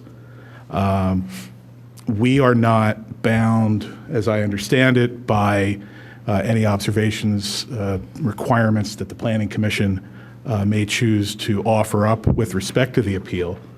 But there is obviously the specific provision in the zoning code that they be given the opportunity to do so should they choose to do so. And just a general question as to whether we should take a final action on this matter prior to hearing anything that the Planning Commission may have to say on the appeal. And that's basically the issue that the disconnect in the calendar has presented us. So And I think it's important to, understand that the applicant's done what the applicant's supposed to do, and it was forwarded to the Planning Commission. But the Planning Commission hasn't, dropped the ball either. Weather is weather, and I think we're in a situation where, if they just had never done anything with it and, so forth, that would be different. But I think we're in a sort of a active old man winter. Again, as a practical matter, and as I'm sure the applicant is aware, they will be before planning on this proposal should we choose to grant the variance in any event. So planning is not disenfranchised in this exercise at all. I assume. Yeah, I don't disagree with anything Jump John in said. any old time, Nick. Just jump in. I don't disagree with anything John said. Obviously, we're here, we would like to proceed. As John had mentioned, it's not incumbent upon this board or upon the Planning Commission to make a recommendation or for this board to even consider the recommendation or even take any recommendations from the Planning Commission. The code says that the plan is to be submitted to the Planning Commission, which was done, obviously. And granted, yes, weather did cause a cancellation of the meeting. And granted also that if this plan was approved, it's going to go back to planning anyway. If it wasn't approved, then, it's done. Planning doesn't have to review it in any case. Yeah, I think the intent of as I see, beyond parsing the letters of the statute, is to give the Planning Commission an opportunity to submit comments, which would go as part of the record. I think we're supposed to, in good faith, read them, but we don't have to act on them. But that opportunity, through no fault of your clients or of the Planning Commission, has been lost. So I personally would think we should have a final decision after the Planning Commission has had a chance to comment. That would be my recommendation to the board, but the board is free to do as it wishes. Yeah, obviously, we want to proceed. In any event, we want to proceed somehow tonight, and then, so. If I'm not correct, we have the authority to proceed. We do. And we don't have to get the recommendations. They don't even have to give them. You did what you're supposed to do, and we did what we're supposed to do, and they have it. Let's proceed. Okay. And then Nice we'll to have decide the if we want to vote information, later but- on. Right, okay, great. You raise your right hand. Do solemnly swear or affirm the testimony you're about to give will be the truth, the whole truth, nothing but the truth. Yes, I do. And your full name for the record, please. Sheldon Gross. Okay, Shell, you've been here before, so. He's almost an unofficial member of the board. I think the board is familiar with the plan, but we have to go through it for the record anyway. You are the owner of 240 Radnor Chester Road, is that correct? That is correct. And on the plan to the left that we're looking at, that would be this area outlined here, correct? This is the existing plan, the existing layout. And that shows the existing facility, correct? Yes. And that is a split zoning district, as we're well aware of, which is planned business and R1, correct? Yes. You also have under agreement of sale 2 properties, one being, and it has been marked as A3, 252 Radnor Chester Road, which we've attached both the deed and the agreement of sale, correct? 252 Radnor Chester Road? Correct. And 252 Radnor Chester Road, which is zoned entirely R1, currently is used how? Professional office building. Okay, and in addition to being used as a professional office building, it's also non-conforming as to the setbacks, is that correct? That is correct. And then also 14 Radnor Way, which we've marked as A4, both the deed and agreement of sale. You have that under agreement of sale as well, correct? That is correct. All right, and that has what? How is that currently used? It is a home of about 3,500 square feet and garage and driveway. Okay, quickly, why don't we just give a quick overview of what your intent is? Your intent, and I'll lead you through it to make it quickly. 252 Radnor Chester is to demolish the existing building, correct? All structures will be demolished. And on 14 Radnor Way, all structures will be demolished also on 14 Radnor Way. Correct. And if you skip to the next building, and actually this plan's been marked as A11 in your packet. This is the same plan that you have marked as A11 that Shelley's referring to. You see, we have to leave a little bit of roadway there, obviously, for 14 Radnor Way, a little bit of impervious, but everything else is green, correct? That's a cul-de-sac at the end of 14 Radnor Way. Okay. So you need to leave the access. Private road, so Yes, you have to private leave the road. access, okay. And then everything else would be green and landscaped? We're creating a massive green space of about 0.91 acres on 14 Radnor Way. Okay, and we'll actually show a buffer plan that we're proposing too. And on 252 Radnor Chester Road, again, you're taking down the existing office building, and it's just basically a driveway to get to the... It's an access driveway, and the balance of 252 Radnor Chester Road will also be massive green space. Okay, and what you're proposing is to construct an office building. That's going to be how many square... It's going to be 33,000 square feet approximately. Total. 3 stories? 3 stories. So the footprint's approximately... 11,300 square feet. Okay, and a parking structure as well, but the parking structure you're proposing totally complies with the setback requirements. It's within the setback requirements. It's being built over the current impervious area that is being used for parking, and it conforms in every way. Okay, so this plan, the current plan that we're proposing, differs from the previous plan that was turned down by the board, several months ago. How does it conform? One, the building's smaller, correct? Building is reduced by 53%. And what were you requesting back? It was net, or was 72,000 net of 4,000 that we were raising, so it's net 68,000 square feet before. Okay, so you're reducing actually from 68,000 to 29,000 because you're taking off the 4,000 for the existing office. That is correct. What would be the difference in the footprint? The footprint that we previously requested was 24,000 square feet. The current footprint is 11,300 square feet. Okay, thank you. And as we mentioned too, the parking structure that's being proposed complies with the setback requirements. Yes, it's also should be noted that the parking structure previously was to be included as a tiered parking structure along the back side of the property over the existing parking structure that today, and that was zero. We were requesting a setback from the neighboring property, the Brandywine Realty Trust property, and we have now removed that by relocating the parking structure within the PB area and within the setback areas. And then 14 Radnor Way, it also differs in that you're acquiring an additional property. We are acquiring 0.91 acres. Okay.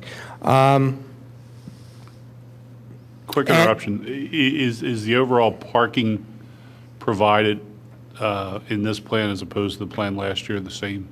No, there's a reduction in the parking. I believe we requested 740 parking spaces previously. We are now providing or planning for 620 parking spaces. It's an increase of about 120 parking spaces. You still, though, comply with the parking requirements based on the new plan? You have your minimum? Yes, we were above the minimum, yes. Thank you. And this application would be predicated on your getting full subdivision and land development approval, including specifically the approval to merge these into one lot. They would not be maintained as separate lots. Yeah, correct. That was my next question. And Shelley, you are proposing to merge all of these three into one lot, is that correct? That is correct. And that any relief granted here obviously would be conditioned upon the merger of those consolidation three of the lots, consolidation of the lots. And Nick, I have a question to ask, and maybe you can decide which witness can address it. If we look at 286-60B, which is the section you've asked us to grant relief under, it has two different requirements. The one is that not more than 20% of the total area of the lot or tract be devoted to permitted use may be occupied by building area. And it looks to me like it's not. If I look at the calculations, you are meeting that requirement, right? We are actually. Under this, you are meeting it when you combine the Yeah, lots. when we combine the lots, we're less than 20. Okay. Now, the other one has to do with the 40, no less than 45% of the area exclusive of those areas within the public right-of-way shall be devoted to landscaping and planted in accordance with Chapter 255 subdivision. Now, it looks to me here you have a figure for the proposed conditions, proposed impervious coverage, and it shows it's going to be 54.43. But I don't know if this is net of or including the public right-of-way. So are you going to meet this condition? We are actually Yeah, at that's 40. actually Alex. Why don't we get Alex? Because if you're in fact meeting it, you may be entitled to these two things you're asking for variance for as a matter of right. You may not need variance. Just one question, though. Your calculation of building area does not include the parking structure. That is correct, and the reason for that is I know that the definition section of the code says buildings and structures, but then the specific section dealing with PB refers to just buildings. And interestingly, the PLO section refers again to buildings and structures. So in fact, it looks like, at least according to my code, this section of PB was adopted in 1986, which was after the 1965 adoption of the entire code. And at that time, they were specific and said it's only to be occupied by buildings and eliminated structures. Although, as I mentioned, the PLO does provide for buildings and structures in there. And a building is defined as enclosing walls and a roof. Walls and a roof.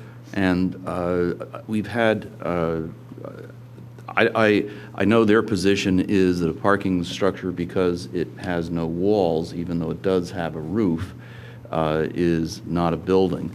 I don't think this board has ever signed off directly on that proposition.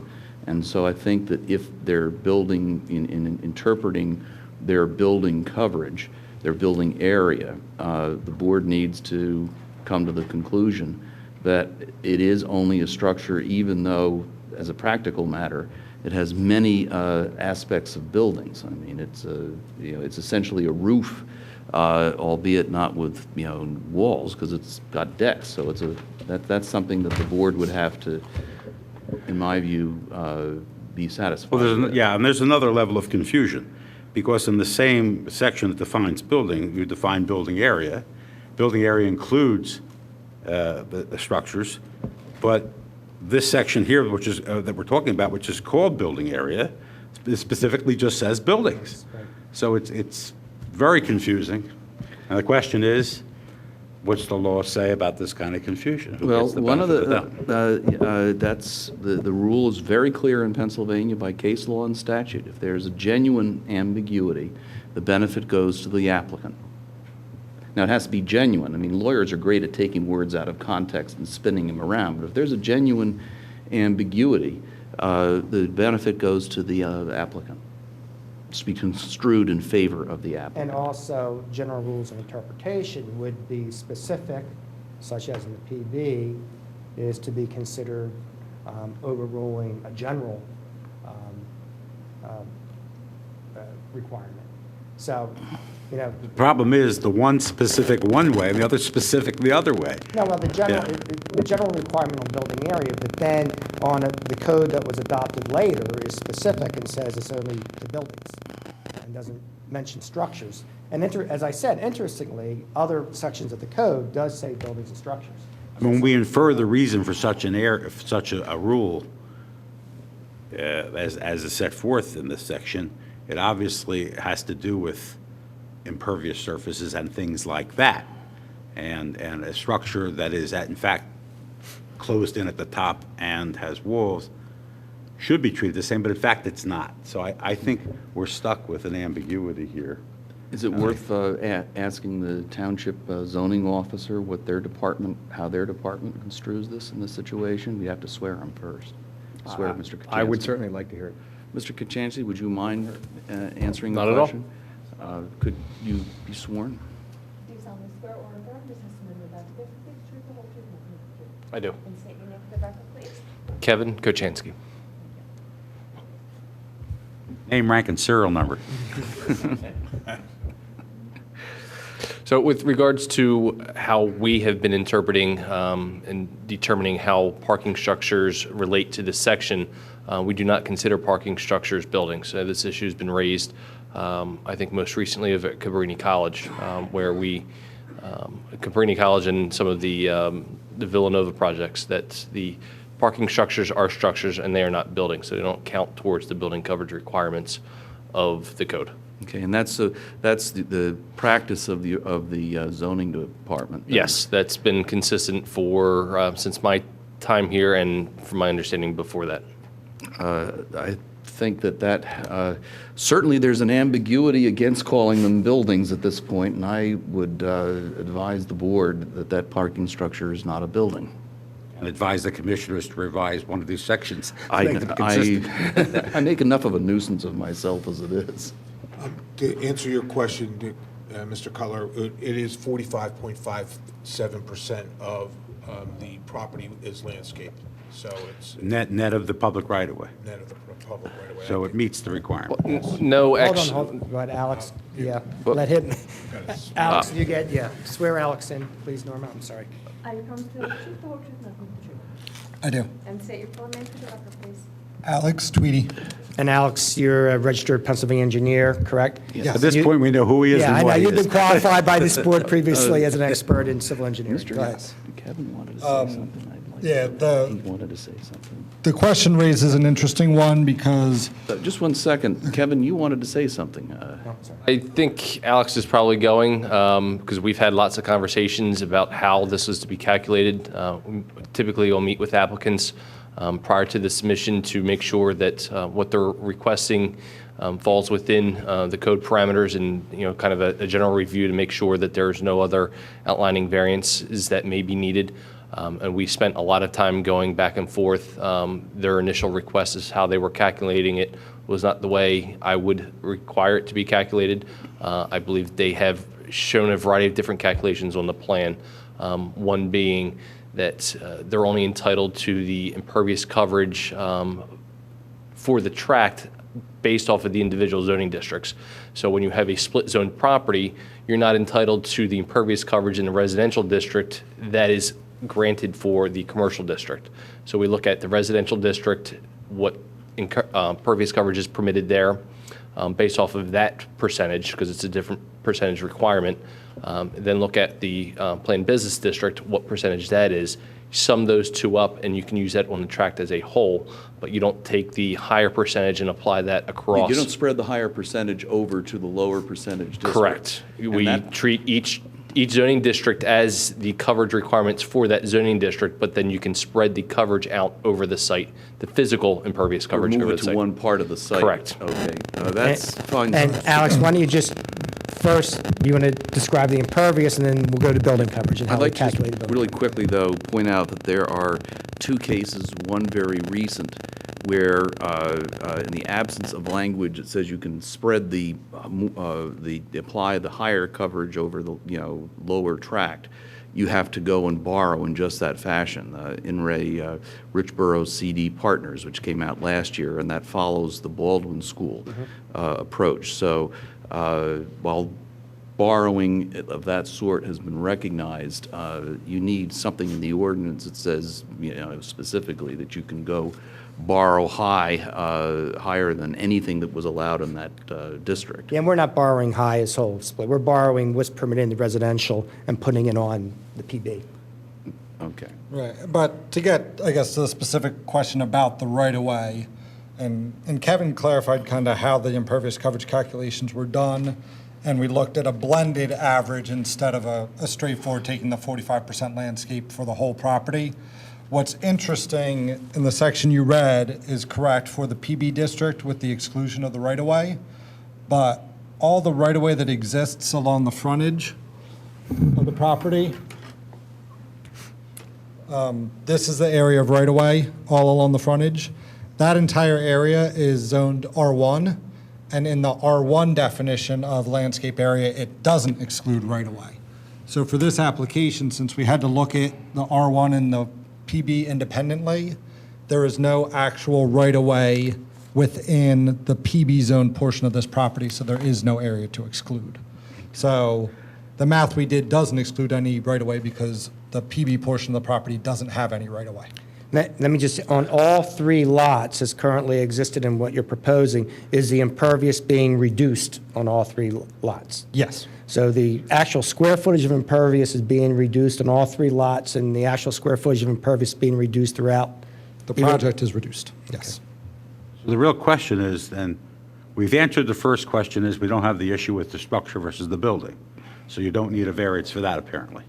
And Township agrees, apparently. The other question is, do you or do you not need a variance under this issue? Because I still don't understand Okay, whether they're... Yeah, I'll go. Now, Alex, talking about building area, how did we determine that we're putting a footprint here of 11,000, or what is it? 11,300.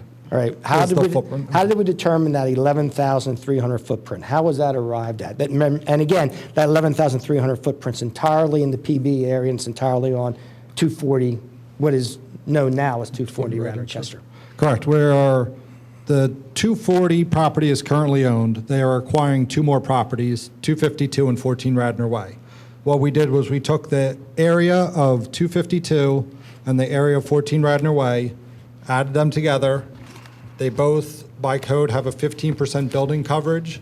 If you do that math, it works out to 11,304 square feet permissible building coverage for those 2 lots.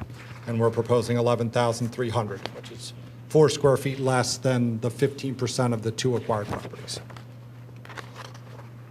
Okay, now, going back to ancient history again, you did look previously on past applications what he could do by right just on the 240 site, and what could he do as far as building coverage is concerned on the 240 site? Correct. Or I should say gross Dan, area. We've discussed this in previous applications before the board, but if you remember, the current 240 Radnor Chester Road building is a multi-level building. One area is only 1 story, and then there's a 2-story section.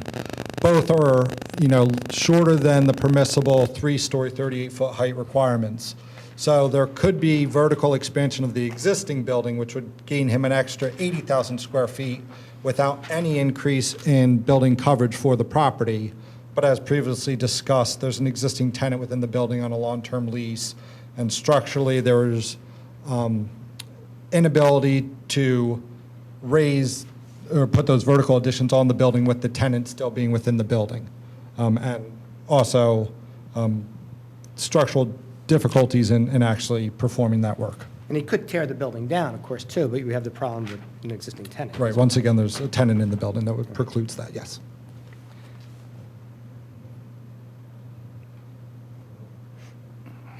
And as Shelley testified, we comply with all other zoning requirements, dimensional, buffering, Correct, as yeah. we'll discuss in a minute. The building and the proposed parking structure Shelley discussed are both located within the PB district and comply with all the dimensional zoning standards, setbacks, et cetera, for those uses. Mr. Cornelia, we had the one thing about the road widening, which would be taking stuff out along in the PB thing. I candidly do not have a copy of that with me. What exactly? I know you said the monument sign is. You didn't mention that in your prior zoning decisions. You left out that one. You know why? It wasn't out yet. When I made the application, it wasn't out, but I did mark it, and I've marked it as A7A. And I'll Okay. leave it up. And Alex can describe, if this has any, does the prior grant of the impervious coverage for the traffic signalization, Right. any effect at all, or could you describe? Yeah, and what we looked at, there was previous action by this board that granted some relief for the relocation of this driveway as part of the high school and township traffic signalization and turn lane project. But what we did on this application was we were actually conservative with our numbers, and if you see in the existing condition, we still keep the impervious coverage before the grant of that relief as the existing base condition. So in that previous grant, we were actually increased impervious coverage by about another 2,000 square feet of impervious. We don't actually take credit for it in the math provided here. Okay. So the reduction that you're seeing is actually conservative. All parcels reduce impervious, but if you take into account that previous granted variance, it's even a greater reduction because we're not taking credit for the impervious increase that was granted in the previous action by this board. We made it, and this was supported by everybody, including the township, and I think, it says what it says, that you're not going to be put out of compliance if that right-of-way dedication ever comes to pass. Correct, right. Correct. Shall come back up? I'll just quickly, I'm sorry, go ahead. And maybe I'm just not getting this, but the proposed blended maximum impervious coverage requirement, is that the 41.84% that's listed right in the middle of the document at the bottom there? Okay, and what you're proposing is the 54.43%? Correct. All right. But So- it's still if you go to the asterisk below, Yes, the current nonconformity is, we're 18.75% greater than the blended target okay. pre, and then after consolidation and development, we're only 12.59% over the blended target. So All it's a right. reduction Okay, in the that's what I blended thought. nonconformity. Got it. So you still need a variance on that requirement? Al, it's a question, I don't know if we need a variance or the fact we have an existing nonconformity as to building coverage. Right. Basically, we're taking from the 2 lots that we're acquiring, using the 15% that were permitted on those 2 lots and moving it to the lot in the PB area Yeah. whence all of them are merged. So the question is, do we really need it since we're basically have an existing nonconformity? We're not expanding that nonconformity. We're taking what is permitted in the residential lots and putting it into PB. And it's essentially sterilizing the residential lots to the extent needed to support the improvements on the PB portion. You're using it up in one, you won't be able to use it again on the No, residential. that's it. We're done. Yeah. That'll be open space and essentially will sterilize those lots the same. I'm sorry, and Shell, just I quickly run through the exhibits, and I'll ask the board, for any other questions. We've attached A5, A6, A7, and A7A, which are the prior zoning opinions on this matter, correct? Yes. A8, we just showed the zoning districts, as you can see, showing the split zone, and showing also that you have an area surrounded by PB, PLO, and a small residential area as well. You've seen all that before in the prior applications. And we have photographs that have been marked A9, and these accurately show the photographs of the site. Yes, Without correct. going through them again, I Yes, guess. correct. Again, I think the board's fully aware of what they are. And A10, basically A10 is the first zoning plan that Alex did, and then we just did A11, which shows it much better, we thought. So we kind of, A10 and A11 are pretty much the same plan. And then the other thing that I wanted Shelley to talk about is the proposed landscape buffer, which I've marked as A12. And while I Well, you haven't asked for relief. relief on that, Nick, have you? On this application? We just want to show the board what we're doing. And we've also, Shelley's talked to all the neighbors and have shown this to the neighbors. So we're not asking for relief on it, but we've told the neighbors this is what we're going to do. So- This is a byproduct of me jointly with the neighbors and addressing feedback and concerns, and we've implemented a buffer that will actually enhance their real estate values because now their western view is going to be of 20 to 25-foot Norway spruces as opposed to our building and the Brandywine properties, the commercial properties to the west.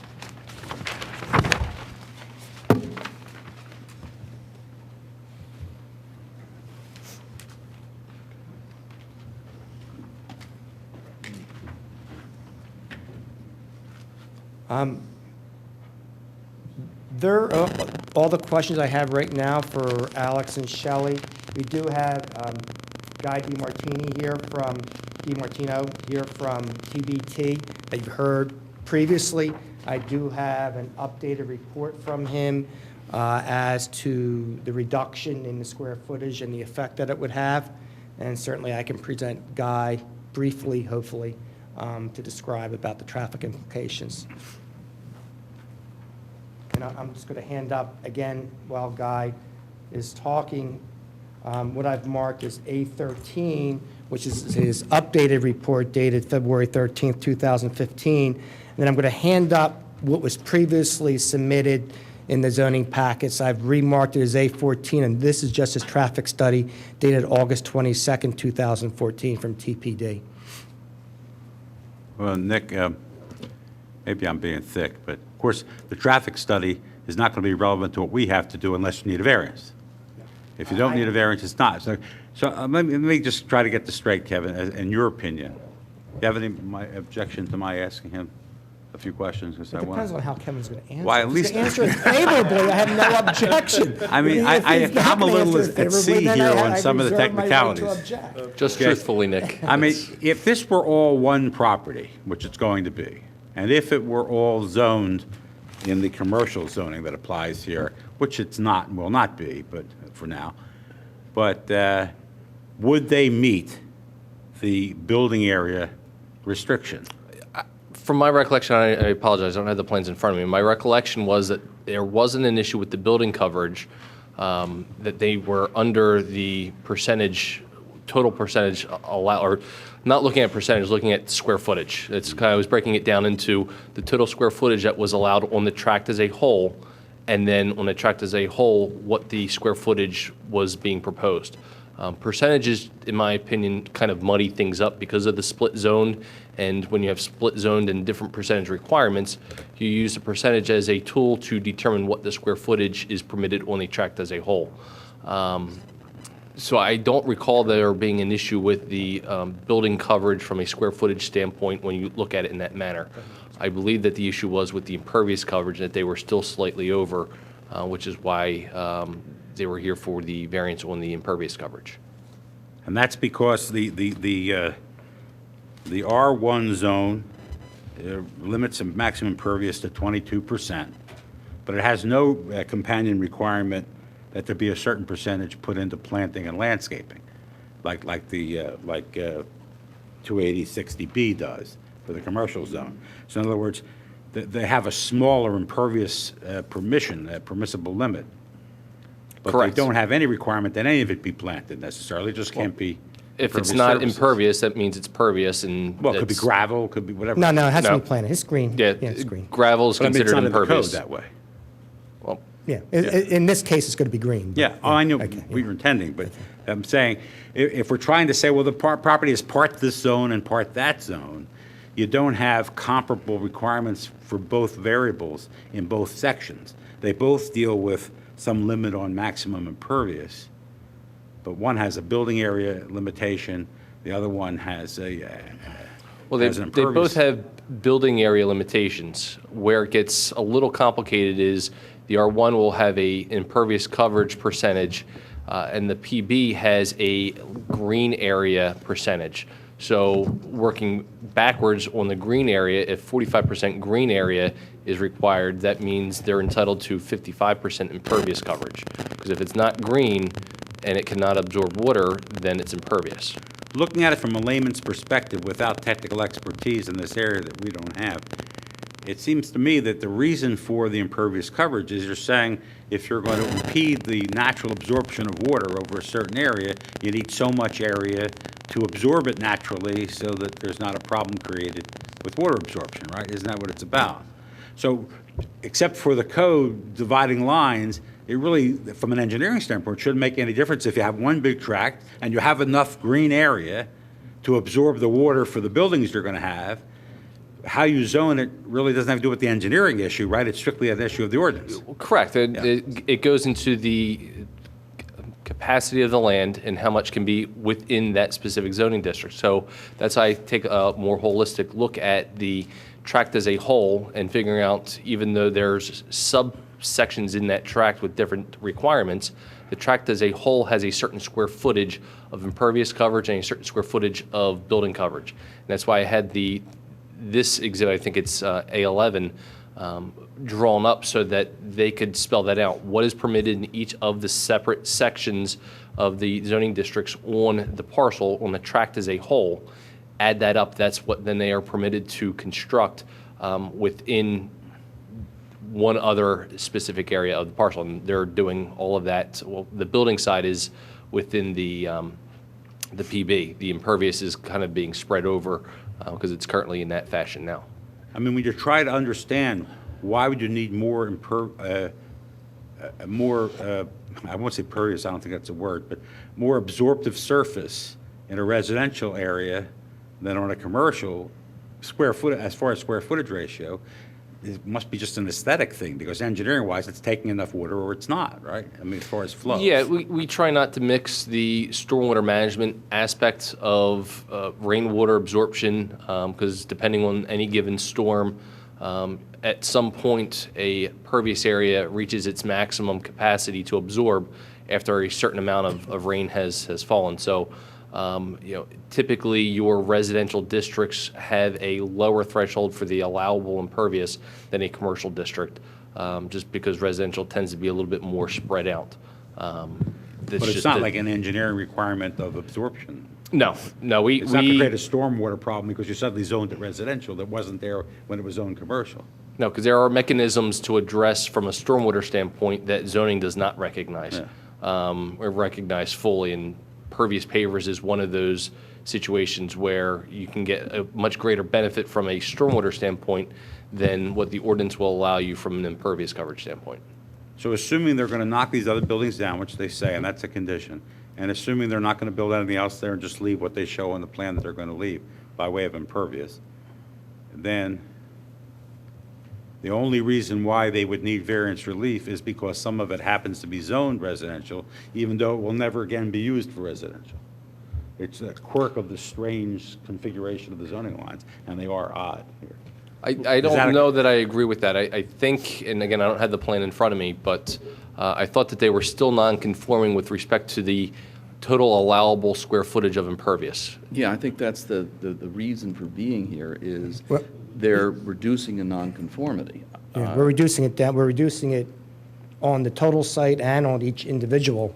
I think when you looked at it as just a general reduction, they were reducing it, but they were still over the allowable square footage, which is why. I asked that question to start, though.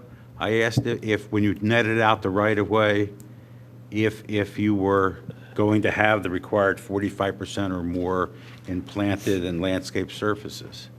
And I thought the answer was yes before we got into this business of saying we treat this zone land differently than we treat that zone land. That in fact, you were going to have. No. Am I wrong about what I asked or about what you answered?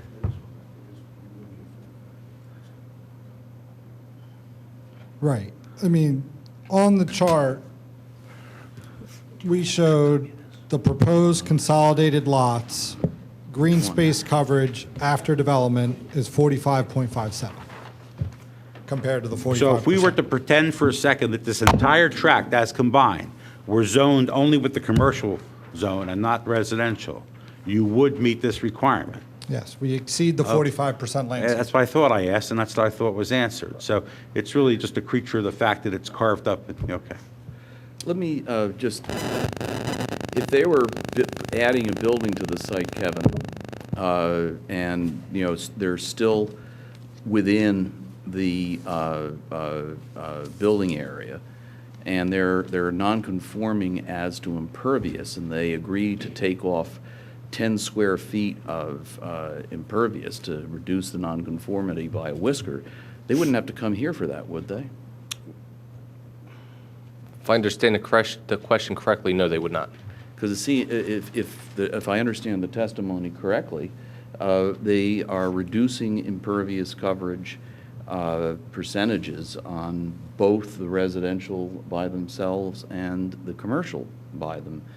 The PB by themselves. Is that correct? Is that what your testimony is? Yeah, every parcel has a reduction in impervious, both individually by the 3 parcels independently, And then obviously the project as a whole has a reduction in impervious coverage.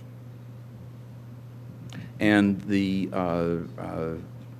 variance for the road widening has not been taken into account. This is assuming that that never happens. Right, well, once again, with the fact that the road widening occurs in the R1, and the R1 doesn't preclude right-of-way, Yep. it's a non-issue. Oh, 'Cause okay, that's right, okay. The definition precludes the right-of-way from being a factor.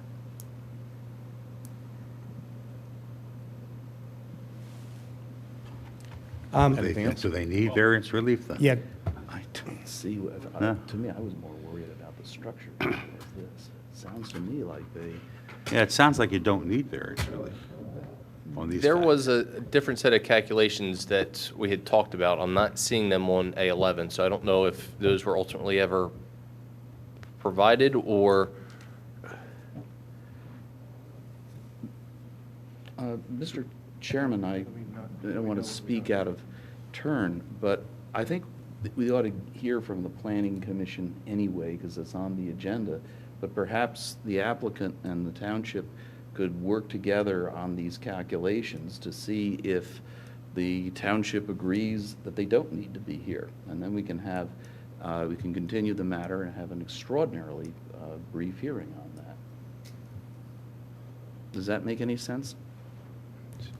I know Bill had some questions. I'd like to hear his questions too, so.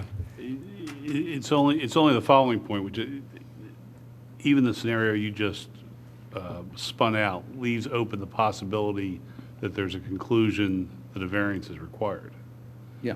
And if that's going to be the conclusion, should we allow the applicant to proceed expeditiously with the traffic study presentation, complete his case, so that if we subsequently are in a position where we decide that we're going to make a ruling, we have a complete record. That makes sense to me, but I'm just saying that we would, if the township comes back and says that we disagree that they're meeting the impervious or that they need relief, then the board can decide that. If they agree, then we're done. Under your scenario, we wouldn't vote today. No, I wouldn't vote today. I'd finish their case. Why don't you finish your testimony and And on then, March 30th, will we remember the details of the traffic study? I won't. That's what I'm worried about. I mean, we're not going to vote today. Do you really want to deal with this today? let's let him finish out his case. I am going to recommend that we take a 5-minute executive session. Okay. So we can discuss this and then we'll come back. But for right now, I think we'll just close the case. If we want to hear if anyone else wants to testify, Mr. Brosman or anyone else in the audience, we'll hear that as well, and then we'll take a quick executive session.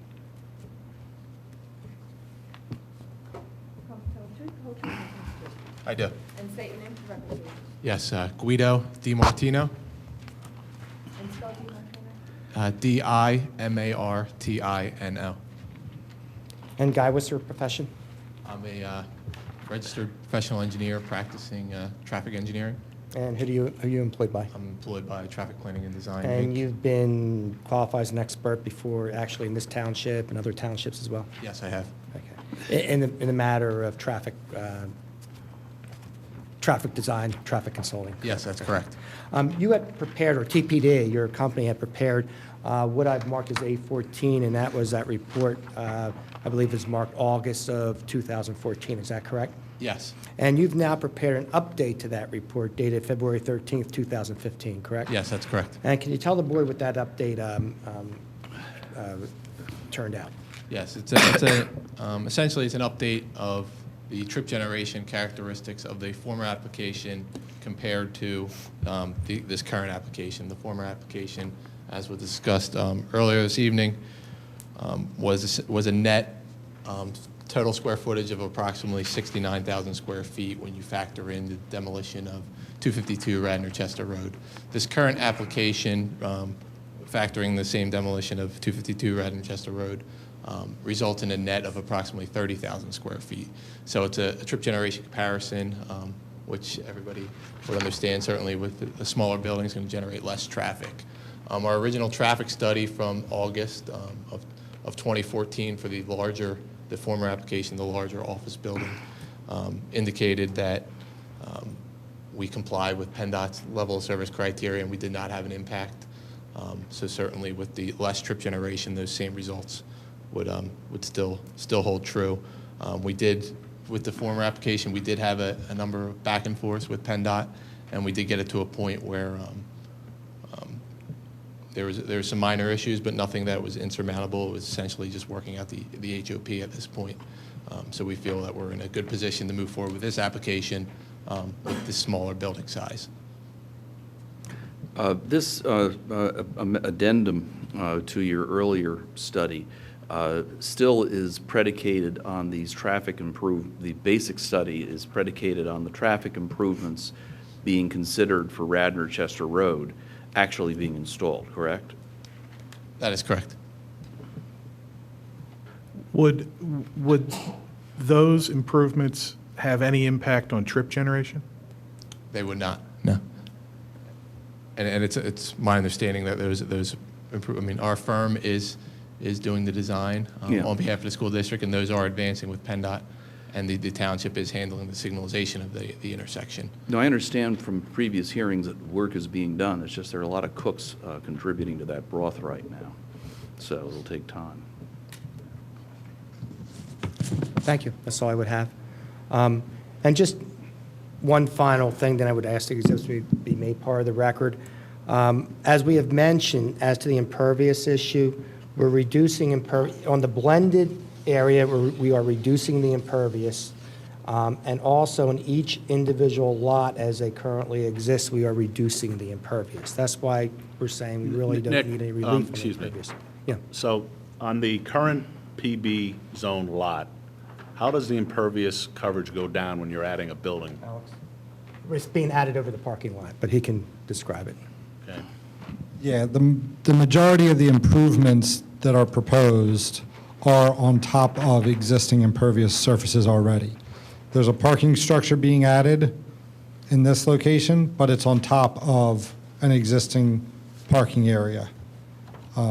We're adding islands here, which increases the green space, and this building is, the majority of it is on top of this area of the parking lot, but then you can see we're adding more green space in these areas, which is taking away parking.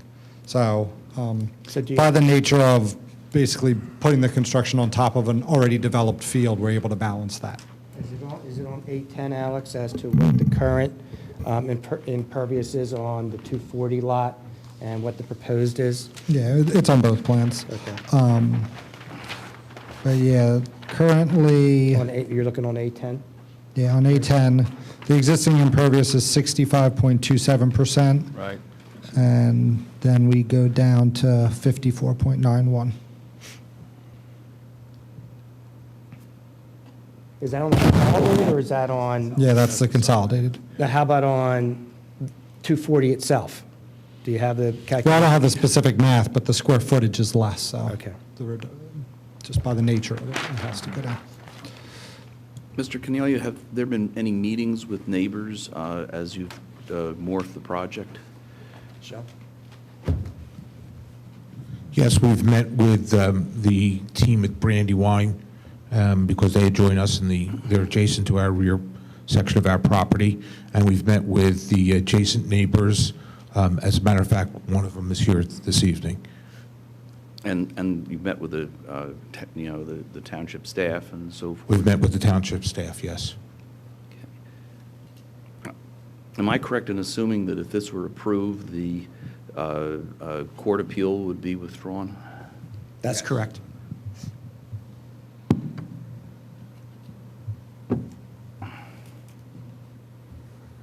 All right. Exhibits are in. Yeah, I would request exhibits to be made part of the record, please. Would anyone else like to speak on this matter? Come on up.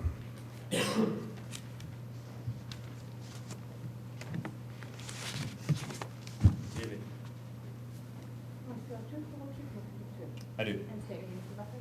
Richard Hudak. My last name is spelled Hudak. I live at 10 Radnor Way, which is this property right here. You guys know Sheldon pretty well, and as well I have become very well acquainted with him as well. We've had multiple meetings, multiple different plans. He is certainly relentless is what he wants to do, and he has certainly come a long way from where he was in the beginning. The last two plans I have, and my wife has, and some of our neighbors have, and I can't speak on their behalf because they're not here right now, but I can certainly speak for my wife, that we appreciate what he's trying to do, and we agree that we're okay with it. And in some respects, it may actually be to an advantage of us, having him as our neighbor now with a green space behind our property. My house, the driveway is actually right here. This structure is a garage. It's kind of weird, we don't really have a backyard, but in regard, this property right here is our backyard, kind of. We always felt that we were a little bit kind of vulnerable, and it was a weird kind of because of the way the cul-de-sac is, and this actually will probably affect us positively. I can only speak for us, but we appreciate what he's doing, and what he's also proposed is some very large trees to kind of separate us from that planned business area, which we appreciate as well. I don't know if you guys have any questions for me at all.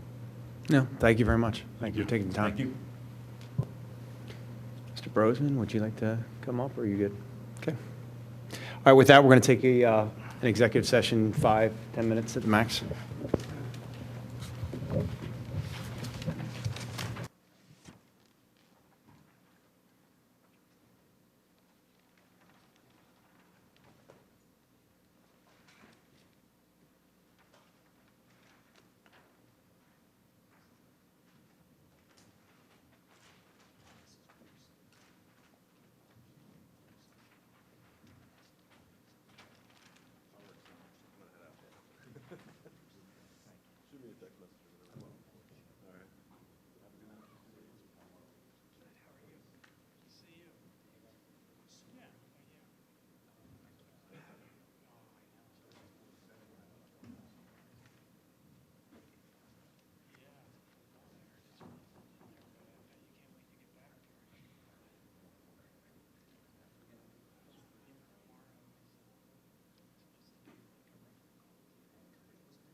this year. I'm going to feel like I have to invite you to holiday.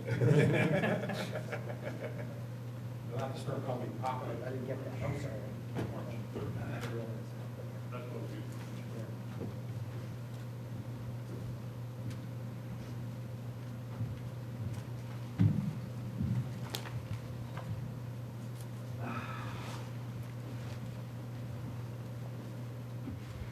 Appreciate you waiting for us. After our executive session, I believe we're gonna make a motion on this matter. Someone like to make a motion? Mr. Chairman, I would move that based on the evidence presented this evening with respect to the plan before us, that the plan as proposed may proceed by right, that no variance relief is required in order for the applicant to move forward, and that, excuse me, assuming, of course, that the plan is implemented as it's been presented to us, that it be permitted to proceed by right. On the assumption that the parcels Parcels indeed are merged. are merged. Oh, I'm sorry, yes, and. That's a yes, requirement. But to the Implicit, condition yes. that they be merged. Implicit in that motion is that the two new parcels be merged into one contiguous. I second. property. Great. Any discussion? All in favor? Aye. Aye. Any against? So carried. Thank you very much. We are adjourned. Next meeting.